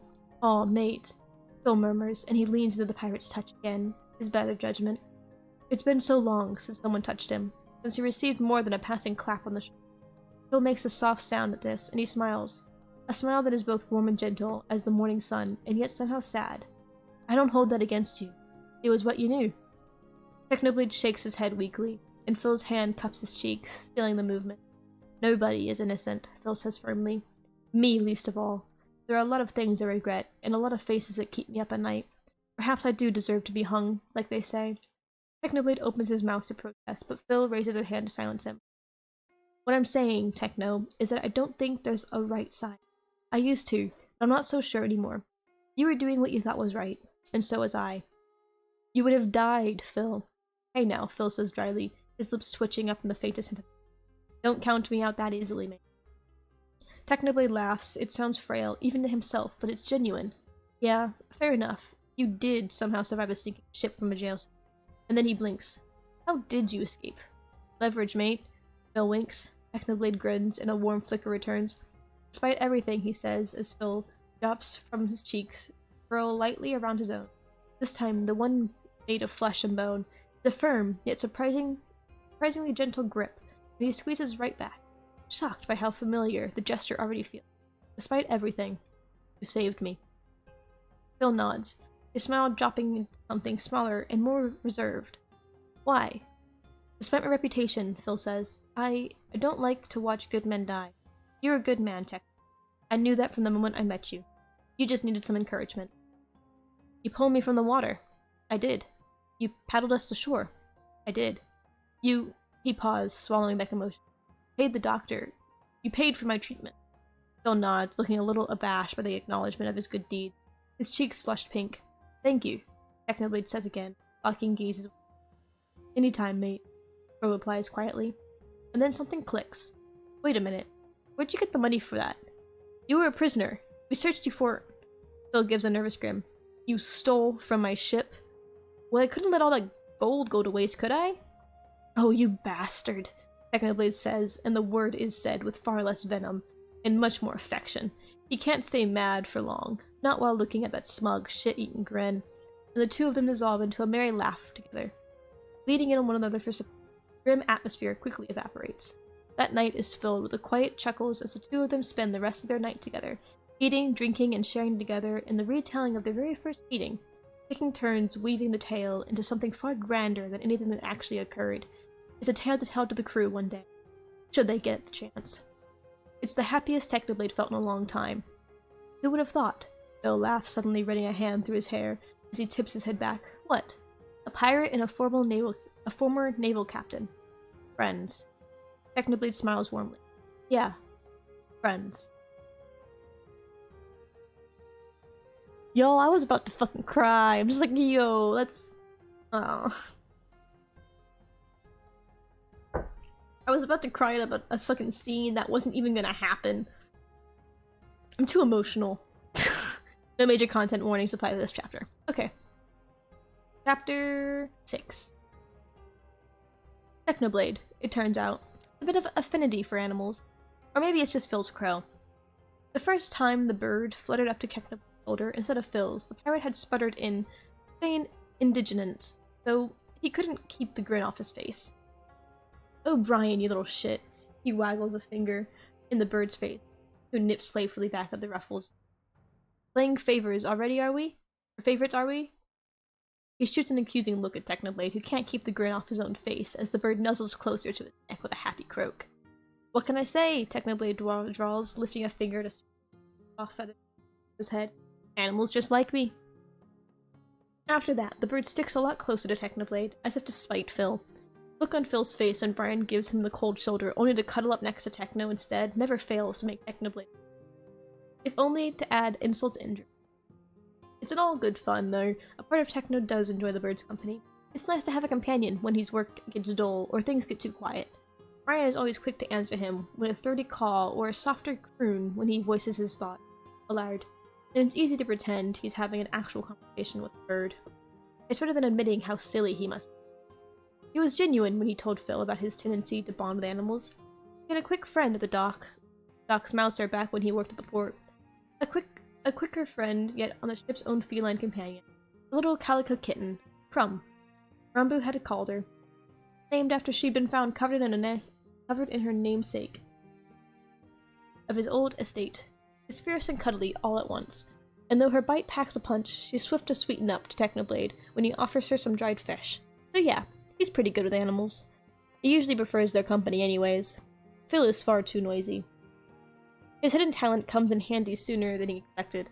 They've dropped anchor not far from the shore, of a small island. The crew is taking advantage of their brief reprieve to splash and swim in the clear blue waters around. Technoblade still isn't much of a swimmer. He hasn't so much set foot in the ocean since that night so many months ago. He stands and leans against the railing, watching as the crew's younger member tumble around in the waters. Tubbo and Tommy are taking turns, dunking on another, walking and shrieking playfully. Somewhere beneath the glittering surface, he can see the flash of black and white scales. Every once in a while, the boys are tugged under from below. Rambo's perplexing form had been accepted to the crew with surprise ease. After the revelation, Tommy and Tubbo seem to have known beforehand, much to his chagrin, because they scarcely so much as flinched when Rambo first transformed again after the incident. It doesn't surprise me. The three are practically inseparable. It only makes sense that they have known Rambo's secret from the beginning. He has his own suspicions that secret might have been the very reason Rambo fled his family in the first place. There's a shadowed look in the kid's eye when he speaks of his no matter how fond of the stories seemed, and Tubbo seems so tense whenever the subject of him returning is brought up in conversation. But it's not to his place to share. If the kid does tell his stories, it'll be when he's ready to, and only that. Regardless, the kid is enjoying himself, and it's good enough for now. They all deserve a break, particularly after that last fight. Phil most of all. Not that he'll take one. His injury is healing well, despite his best effort to keep reopening it with his constant antics. Eric's tongue lashing in the wake of his new stitches had subdued the pirate enough to keep him from scaling the crow's nest too frequently. Although Technoblade still catches him up there now and then, the stitches have been removed, leaving behind only an angry red scar, and the sight of it still makes Technoblade's stomach twist. A few inches difference, and it could have been Phil's heart instead of his shoulder. It could have been Rambu. Phil's quick thinking saved the kid from a bad hit, a potential fatal one at that. He's got no clue why the men were firing at the very person they were supposed to bring back in one piece, or how Phil managed to get to Rambu's side fast enough, but he won't sully his gratitude with a pointless one. He doesn't want to lose the kid on his watch, and neither does Phil. The man is watching over the crew as they swim, just as Technoblade is. He leans casually next to him, looking for all the world like the perfect picture of indifference. Were it not for the way his eyes continue to dart towards the children as they splashed around. He's whistling a merry tune under his breath, leaning into the wind as he always does. But Technoblade can see the way his muscles are collide beneath the surface, ready to spring at that moment's notice. That's something else he'd begun to notice about Phil, now that he can read him better. Phil is always on guard, always on edge, even when he seems reckless and carefree. When he says he's keeping an eye out on the crow's nest, he truly is, nearly every moment dedicating to scanning the horizon. Phil seems to be prepared for every bad situation, and Technoblade is loath to think what could have caused the man to live such a way. Beneath his shining smile there's a tension that doesn't seem to go away, suspicion in the way he glances behind them when his back is turned to the crew. He remembers how he found Phil, cuffed to the wall and abandoned by his crew for the Navy to collect, and thinks that perhaps his suspicions are unfounded. Still, he wishes he could pry a more genuine smile out of the man. He's annoyingly persistent in his stubborn attempts to tease and bother Techno with awful jokes and relentless banter. But the smile never fully carries over to his eyes, save for when he's up in the crow's nest, and the weight of the world seems to trade itself for a pair of wings. An awful squawk jolts him out of his thoughts. Besides him, Phil makes a soft sound of surprise, and Technoblade follows his wide-eyed gaze to the rigging. At first, he thinks it must have been Brian. Her was nothing if not persistent in its harassment of the various crew members, but when he looks up to the ropes, he sees white feathers instead of black, struggling violently where they're tangled amidst the gap. The hell? Phil voices his thoughts. Is that a bird? Technoblade affirms. Must be from the island. But what's it doing this far out? Questions later, mate. I think the poor thing is stuck. And so it is. Tufts of down flutter from the sky above. Panicked noises filling the air, and Technoblade is scaling the rigging before he can even think about his panic from weeks prior. He reaches the bird and reaches out to steady, but the creature is having none of it. The struggle is renewing the fresh vigor and fear. Hold still, he says softly. I'm not gonna hurt you. It's alright. Shh, everything's alright. His hand still in soft white feathers, the bird seems to still up as well, as if sensing no malice from him. That's it. I'm just here to help you. That's all. His voice drops to a soft murmur as he works at untangling the fragile wings from the coarse ropes. How the heck did you manage this? Huh? Silly thing.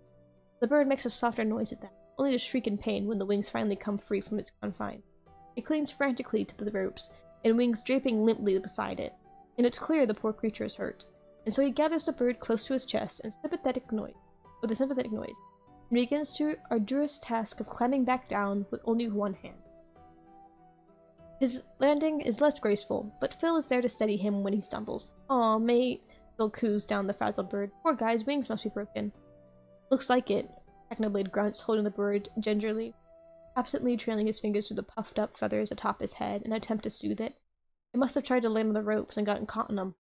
Phil smiles sympathetically. Let's get them all bandaged up then, huh? Phil is surprisingly gentle with Technoblade's discovers. Though his hands are rough and worn from years out in the sea, they are anything but clumsy, as he carefully winds pristine white bandages around the bird's injured wings, setting the splint with a few old scraps of wood for good measure. He talks Technoblade through the whole process, his voice low and soothing, but not to disturb their patient, who has somehow managed to fall into a slumber, though. From exhaustion or pain, he can't tell. You'll want to remove the bandages every now and then and help him stretch his wings out, Phil instructs. I will. Already have the bird, and Brian gets quite jealous. Phil quips with a grin. Besides, aren't you the one who said animals just like you? How could we just waste that talent? His tone is teasing, but Technoblade couldn't find it in himself to raise to the bait. Nor can he suppress the little flicker of fondness he feels when he looks down at the slumbering bird in his lap. Guess you're right, he grumbles. He can't help but smile himself. You gonna give him a name, mate?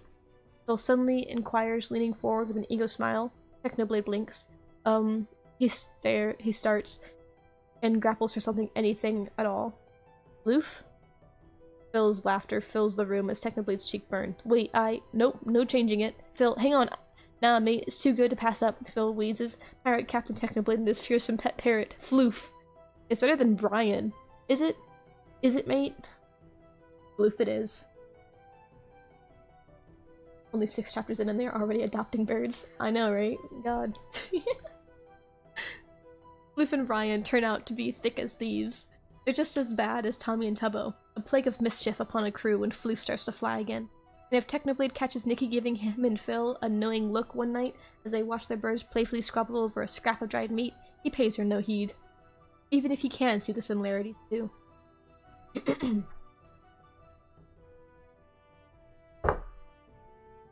The peace, like good things, doesn't last. There's still a good many leagues from the port when it happens. It starts with an eerie noise, halfway between a song and a wail. It rises from Seoul, not 30 meters from the boat, stretching on before the falling silent. It sounds beautiful. It sounds like death. Sirens, Phil whispers from beside him, eyes wide, his lips half-parted. Sirens, Technoblade echoes, as a chill shoots down his spine. I thought they were a myth, an old wives' tale. God's nerve, Phil replies. His face has gone ghostly pale. They're real, mate. Very real. And very dead. We shouldn't be here. Our course shouldn't have taken us this close. And then he's moving, surging across the deck like thunder, shouting frantic orders to those that will listen. Sirens, cover your ears, he cries, and there's no disguising the panic in his tone. The crew is quick to comply at the sudden seriousness of the first mate. With your hands, with your shirt, with your curts, tie yourselves to the ship if you must. He's a blur of motion, his feet more like wings as he surges below the deck, presumably to warn any unsuspecting crew members. The ship is in disarray as the crew moves to protect them. and Technoblade urges the members that they can spare below deck, where they will be further from the dangerous song. There's no time to waste. The song only grows louder with every second that goes by, even as he and Nikki move to steer the ship away from the haunting cry. The sound muffled as it through Technoblade's hand leaves his brain in state of static.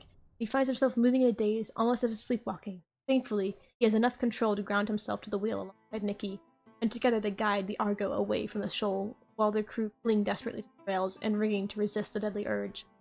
He can see fins, almost shark-like, save for the unusually bright colors, heading through the water around the rock, and songs seem to grow almost angry as their ship turns away from it, rising to a piercing shriek that makes Technoblade's head ache and his teeth grit.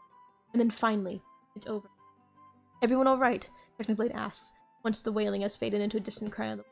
A series of murmured affirmations when the crew look rather dazed, but no worse for wear. Good work.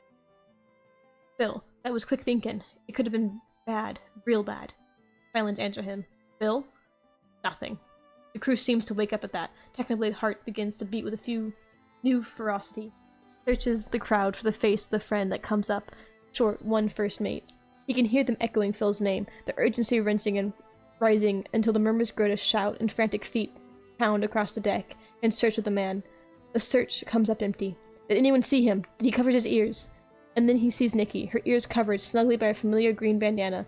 She looks horrified, one clasped over her mouth, as her face grows pale. Besides her, Tubbo and Rambo stand by her side, arm in arm, looking as if they've seen a ghost. All three shake their heads. Shit.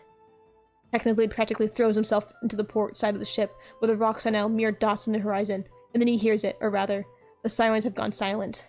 "Turn the ship around," he barks, "all hands on deck." There's a clamor as the crew rises into commotion, fueled by the same urgency that burns like fire in his veins. Every second is too long, every moment another moment that Phil could be hurt, could be drowning, could be dying.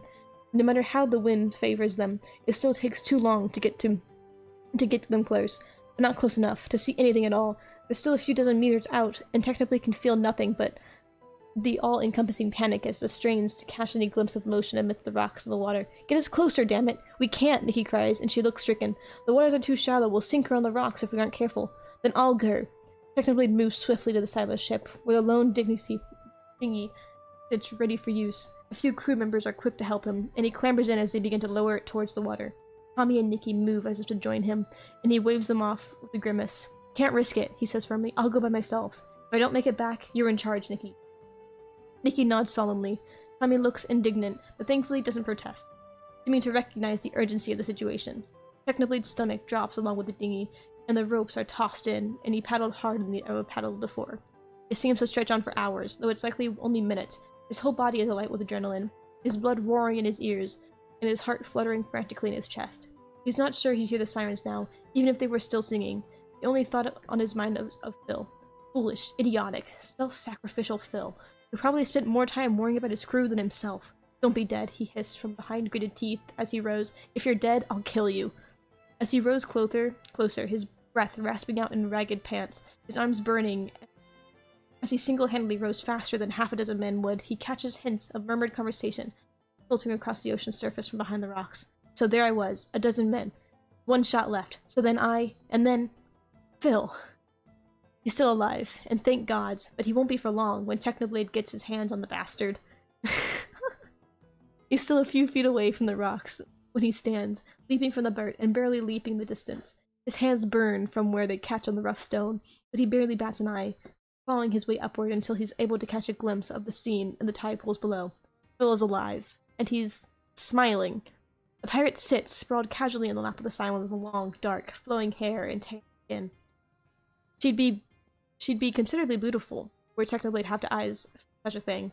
Beautiful like the sea is beautiful, powerful and dangerous and untamed. She cradles him like a babe, and as he gestures wildly, midway through some eccentric story. Phil is grinning goofily, his gaze fixed on her every movement, his voice soft and breathy despite the excitement of his tale. "Tell me, my lady, would you like to hear the tale of the day I fought the dreaded Captain Squidkid?"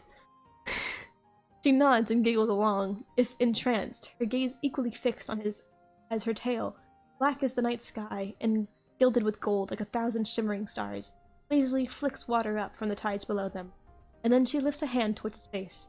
Technoblade opens his mouth to shoot a warning, but his words die on his lips when her hands moved. Tip his chin up. Phil's words die too, his stories petering off into a soft gasp as he looks up at her. The brief moment of silence, and the silence dissolved into light laughter, shaking her head. Is that all it takes to shut you up? The voice is light, teasing almost, and Phil hums, sitting up a little and taking one of her hands in his own. Can I tell you a secret? Go on. I always thought the sea was my one true love, Phil says, with a sappy grin on his face. But her beauty pales next to you. What the fuck? There's a faint dark tinge on the siren's cheek as she stares down at the man cradled across her lap, one of her fingers twirling playfully around her loose, sodden strands of his hair. Phil flutters an eyelash up at her, his own cheek a bright pink, his grin so wide it must hurt. She moves closer as if to kiss his forehead, and that's when Technoblade makes an appearance known, vaulting over the stone to land a few feet away from them. Get away from him, Technoblade snarls, leveling his pistol with her on his teeth bared. Techno! Phil sounds scandalized. The siren's merely chuckles. Relax, I'm not gonna eat him. Really, because I kind of thought that's what sirens like to do. He cocks the weapon, his hand hammering in his chest. His heart hammering in his chest at the sight of his first mate in the clutches of a certain death. Phil, move. Quick. Why would I run from love, mate? Phil looked a little dazed, but he fixed Technoblade with the most incredulous look he could muster. Phil, that's not love, that's magic. Oh no, dear. The siren laughs, bright and melodious, like a bell. I haven't sung to him since he was first went for a swim. This is all him. Phil giggles. Technoblade just stares. You're kidding me. Well, she is very pretty. Phil has the decency to look sheepishly. The siren croons at that, holding him closer while Technoblade continues to glower. He slowly lowers his weapon, though to keep a wary eye on the woman, ready to strike should she show any signs of aggression. I'll admit, this is the first time I've gotten this reaction, the siren murmured, blinking fondly down at her hopeful pirate suitor while Technoblade pushes on, aghast. Usually they just scream once, and they get close enough to see my teeth. They're beautiful, Phil assures her immediately, and the pink deepens across her cheek. Technoblade very nearly gags. I wouldn't change a thing. Oh, aren't you just the sweetest? And so handsome too, she coos. And pinches his cheek. Phil grins roguishly beneath his blushing, and cuts a smug look towards Technoblade. Gross. Oh my god, Technoblade pinches the bridge of his nose. You've gotta be kidding me. Phil, you just jumped off the ship and scared the crew half to death. I find you sitting here, flirting with a mermaid. Siren, dear, the woman murmured. And please, call me Kristen. I'm gonna marry her, Phil proclaims later in a dizzy stupor as they both stumble back onto the deck of the Argo. Phil, you just met her. Phil has a wife? No, Tommy. Not yet. Stars above. The fuck was that? Oh god. I'll be right back, chat. I gotta use the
I am back, chat.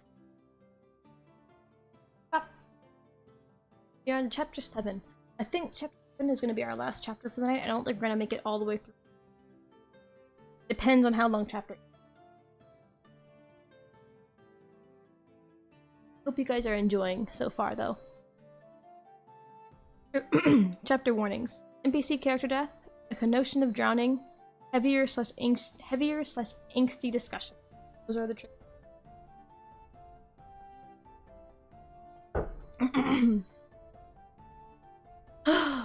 Turn right, Eret said suddenly, one morning as the crew had gathered for breakfast. Point us north. Technoblade blinks. Eh? North. Technoblade. Yeah, I heard you. He gestures with one hand at me, who looks just as confused. We're kind of supposed to be making port in a few days. The crew's getting restless, and we're gonna need more supplies soon. Eret lifts a brow at him. Their blank gaze seems to latch onto his own, as if staring right through him and into his very soul. They take his hands in their own, and he suppresses a shiver, and he's forced to stare into their gaze. Their expression is solemn, their brow furrowed, as they stare up in his direction. And Technoblade is struck by the oddest feeling. It's something he has felt before in Eret's presence. Strange, perplexing difference between them. It's not a feeling he can name, but all he knows is that Eret is mystifying, in a way that most humans ought not to be, and that they always seem to know far more than they let on. Trust me, Technoblade, they murmur. And so, against his better judgment, he nods. Phil makes a soft noise of complaint at he fixes his first mate with a stern look. Phil has a little pout on his lips, likely at the thought of leaving behind a siren, who he's so smitten with. But when their eyes meet, the man holds up his hands blatantly, his lips twitching to a grin, and there's no disguising intrigue in his eyes as he glances back and forth between the two of them. There's a known gleam amidst the two, despite his protest, and now Technoblade is realizing that Phil too must know more than he cares. He was the one to let Eret aboard him. Alright, he agrees aloud, and there's a murmuring in the crew that have gathered. North it is. He heard Tommy squawk in protest, catching the dull thud as Rambo's elbow promptly collides with his friend's ribs. But Tommy isn't the only one who looks displeased. Eret is a newcomer, bystander, not technically a part of the crew, by any agreement, merely along for the travels. It's only fair that they were wary of their course being controlled by someone who seems to merely be along for the ride. The crew is disgruntled by the abrupt change in plans, having been looking forward to respite on shore, and frankly, Technoblade is as well. This is a leap of faith. He has no reason to trust Eret, and yet he does. And it's terrifying and comforting all at once. He trusts them, and he doesn't trust easily. Eret smiles at his affirmation and nods, seeming to understand his reluctance. We'll speak soon enough, I promise.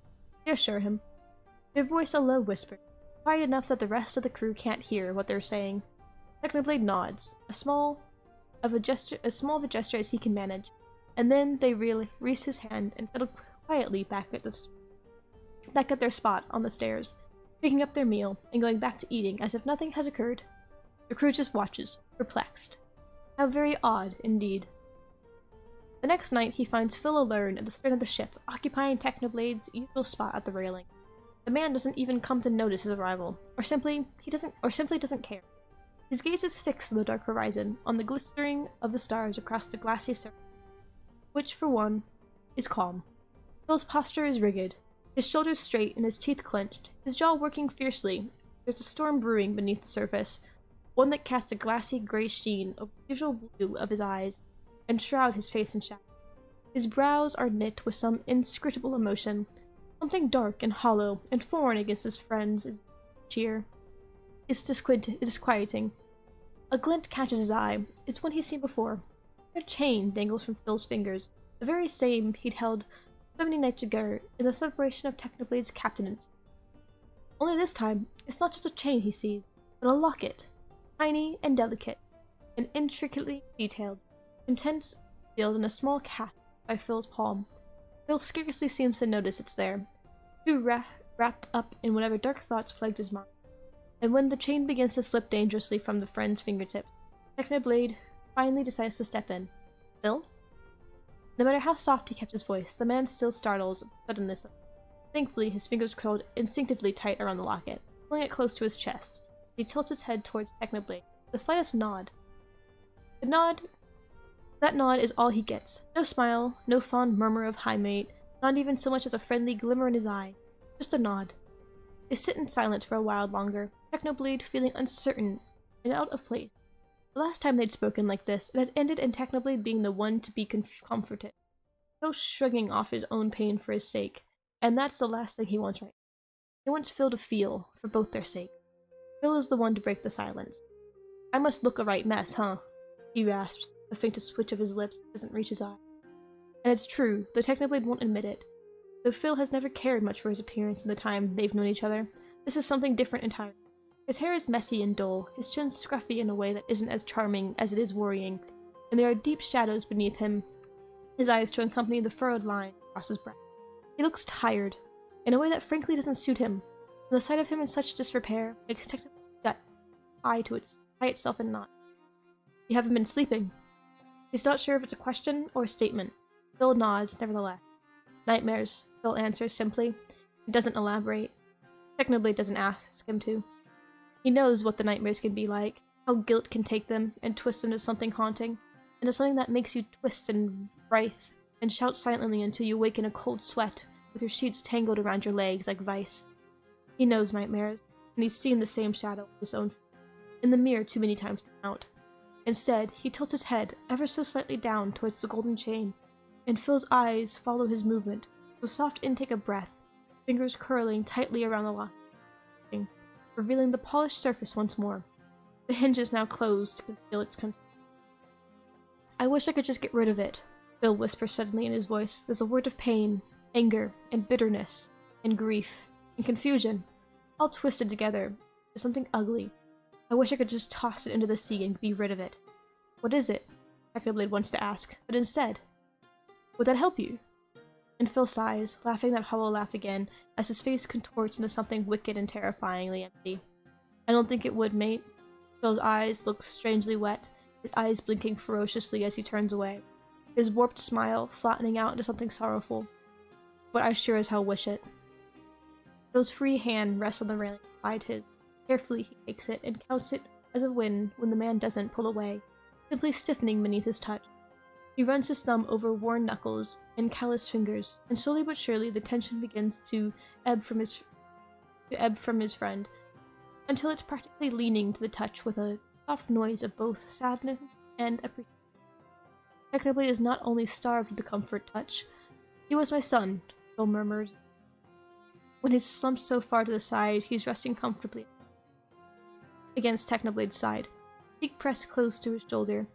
The exhaust seems to have set in now, and his words come out slightly clumsy and muffled, his lashes drooping as he speaks. Not by blood, but something deeper. "I loved him as though he were my own, and I raised him all the same." He falls silent, then words faltering off, as if unsure, his voice dulling to a faint rasp. "Tell me about him," Technoblade quickly urges. "His name was Wilbur," Phil answers. His name was Wilbur, and he had a smile so bright it could clear the storms away. He was just a boy when I found him, dashed away like a rat in our stores. "Like Rombu," Technoblade offers. Phil smiles at that. "Like Rombu," he agrees. "There's a lot alike, both eager and quick to learn, and just as clever.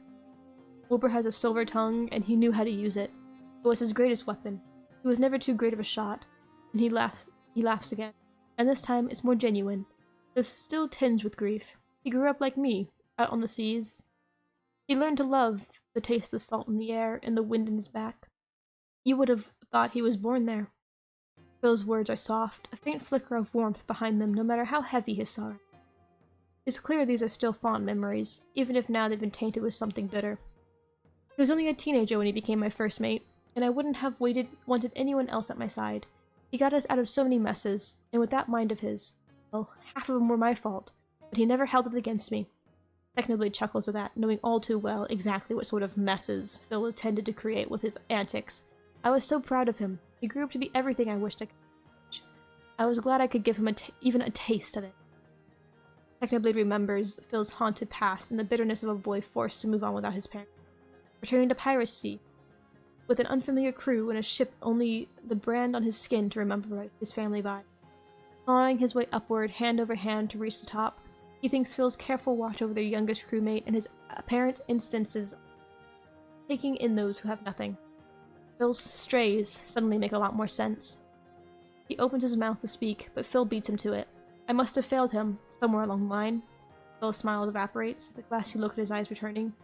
His other hand shifts and the golden chain begins to dangle once more over the dark waters. I must have let him down, because he was the one to leave me, that day you found me. Your son left you there. He did. There's something ugly rearing his head into his chest now. The sight of Phil, so hollow and shattered, and the sound of his voice so dull and lifeless, has white-hot rage surging through his veins, accompanied by a deep pang of sorrow. He wishes he could take away the sting of betrayal, take away the paranoia and anger that accompanies it, like Phil's own shadow. He wishes he could chase down this son of his, if only to grasp him by the shoulders and shake him and ask him, why? How could you? How could anyone leave their own father to die, tackles to a wall like a pig for slaughter, ripe for the picking for any passing naval crew or rival? He remembers Phil's face that day, remembers the shell shock beneath his stubborn anger, and taunts as they'd forced him to his knees and tied his arms behind him. He remembers the way the men pointedly ignored him, his gaze trained defiant on the horizon, where his silhouette of a ship was beginning to look more like a speck of dust. Phil's ship, Phil's crew, Phil's son. Leaving him behind. The bitterness on his tongue fuels his words. He gently squeezes Phil's hand, watching the dangling chain with newfound malice. Whatever happened between you, whatever he did, you didn't fail him, Phil. The man shudders at his word, disbelieving his brief puffing of a short ha as he shakes his hand. Phil, I'm serious. The way you talk about him, stories you've been telling me. If there's one thing I'm sure of, is that you loved him, and if you treated him anything like you treat Rambo and the others, you must have been a damn good father. There's silence when he finishes. For a few minutes, the two of them simply watch the chain sway back and forth in the wind. The simplest movement could send it plummeting into the depths, and Phil's fingers twitch as if they just might let it go at any moment. The man's eyes are closed as he ponders, Technoblade's words hiding his emotion away from praying eyes. Technoblade does not press him, instead, merely continuing his misentration, tracing careful circles in the friend's palm while he. And then slowly Phil lets loose the breath he's holding and turns to Technoblade's waiting arms.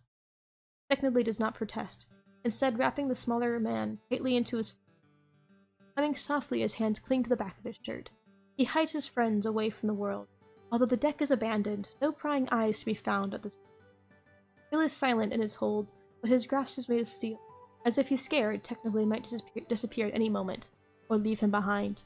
I'm not going anywhere, Phil, Technoblade rumbles, even as he feels a tug in his stomach urging him to remember that this is temporary, and that he's sworn he wouldn't stay. I'm here. The ship, the crew, we're not going to do that to you. I'm not going to do that to you. Whether Phil is reassured or just nodding along for show, he's not sure. But the man does not pull away from his hold, even after Technoblade has finished speaking. And so Technoblade curls an arm around his waist, and one at the base of his skull, and folds him in even closer. He's not sure how long they spend out beneath the stars, however long Phil needs, until the man is blinking drowsily against him, and Technoblade is carefully guiding him down the steps towards his quarters. It's cathartic, in a way, being the one to comfort, rather than be comforted. It's something Phil clearly desperately needed, if his exhaustion is anything to go by. But there's one thing Technoblade noticed: the revelation, and the emotions twisting in his heart. In all that time, he'd held the man, between the stories and the opening of his heart. Phil does not cry. But Techno wishes he would.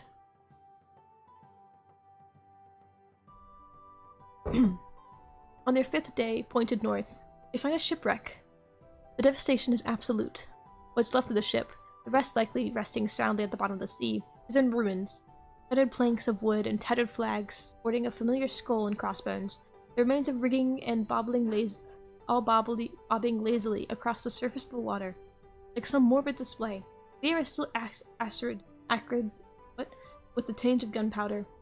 The wreckage stained dark with a soot and fire. The ship had been utterly obliterated, leaving next to nothing behind to tell its story. Whoever had done this had left them no chance of survival. Technoblade heart aches for the missing crew. Whether they now rest at the bottom of the ocean along with their ship, or in the brig of another vessel, their fate is sealed. An enemy like this would not spare any mercy to their prisoners.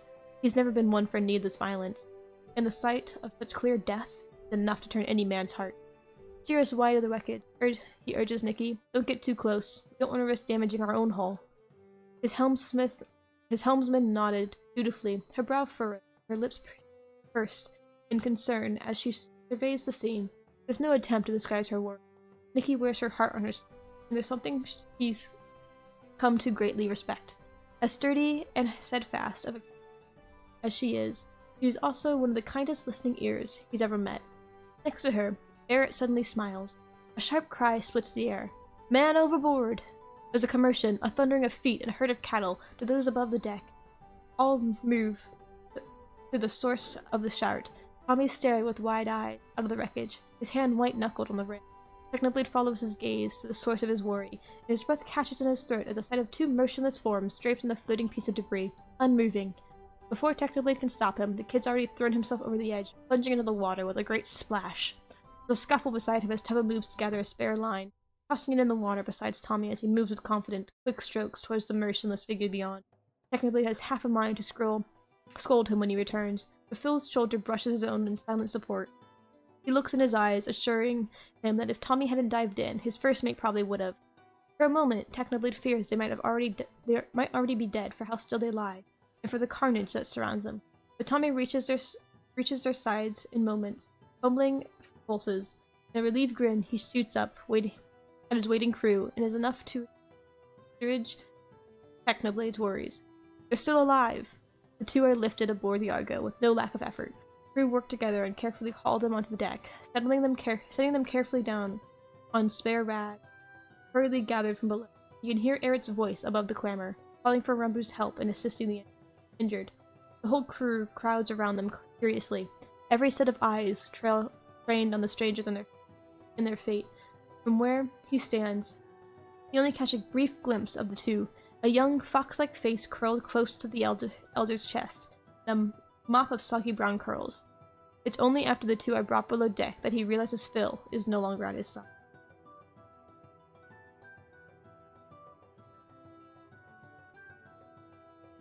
Okay.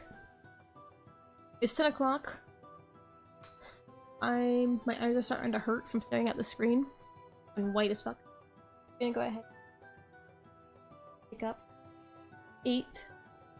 Next time we probably do Minecraft for next. What's today? Today? Wednesday. Else Thursday. So we'll probably do Fairy Boys or tomorrow. And finish reading or continue reading this weekend. I'm with you. I'm enjoying. Hope you guys are too. If not, too bad. I'm reading it anyway. Here, we'll play our song that we all find some. I like the story. I'm glad you're enjoying it, even if I'm fumbling up my words every 2 seconds. Let's see who's live.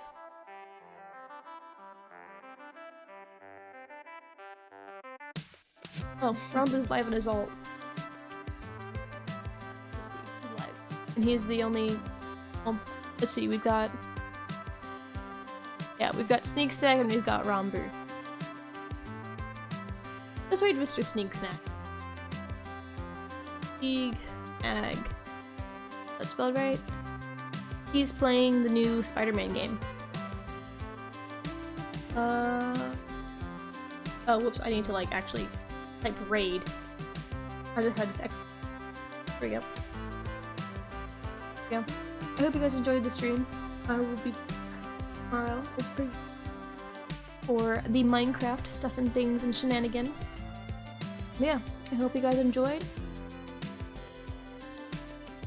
I'll see you guys tomorrow. Bye!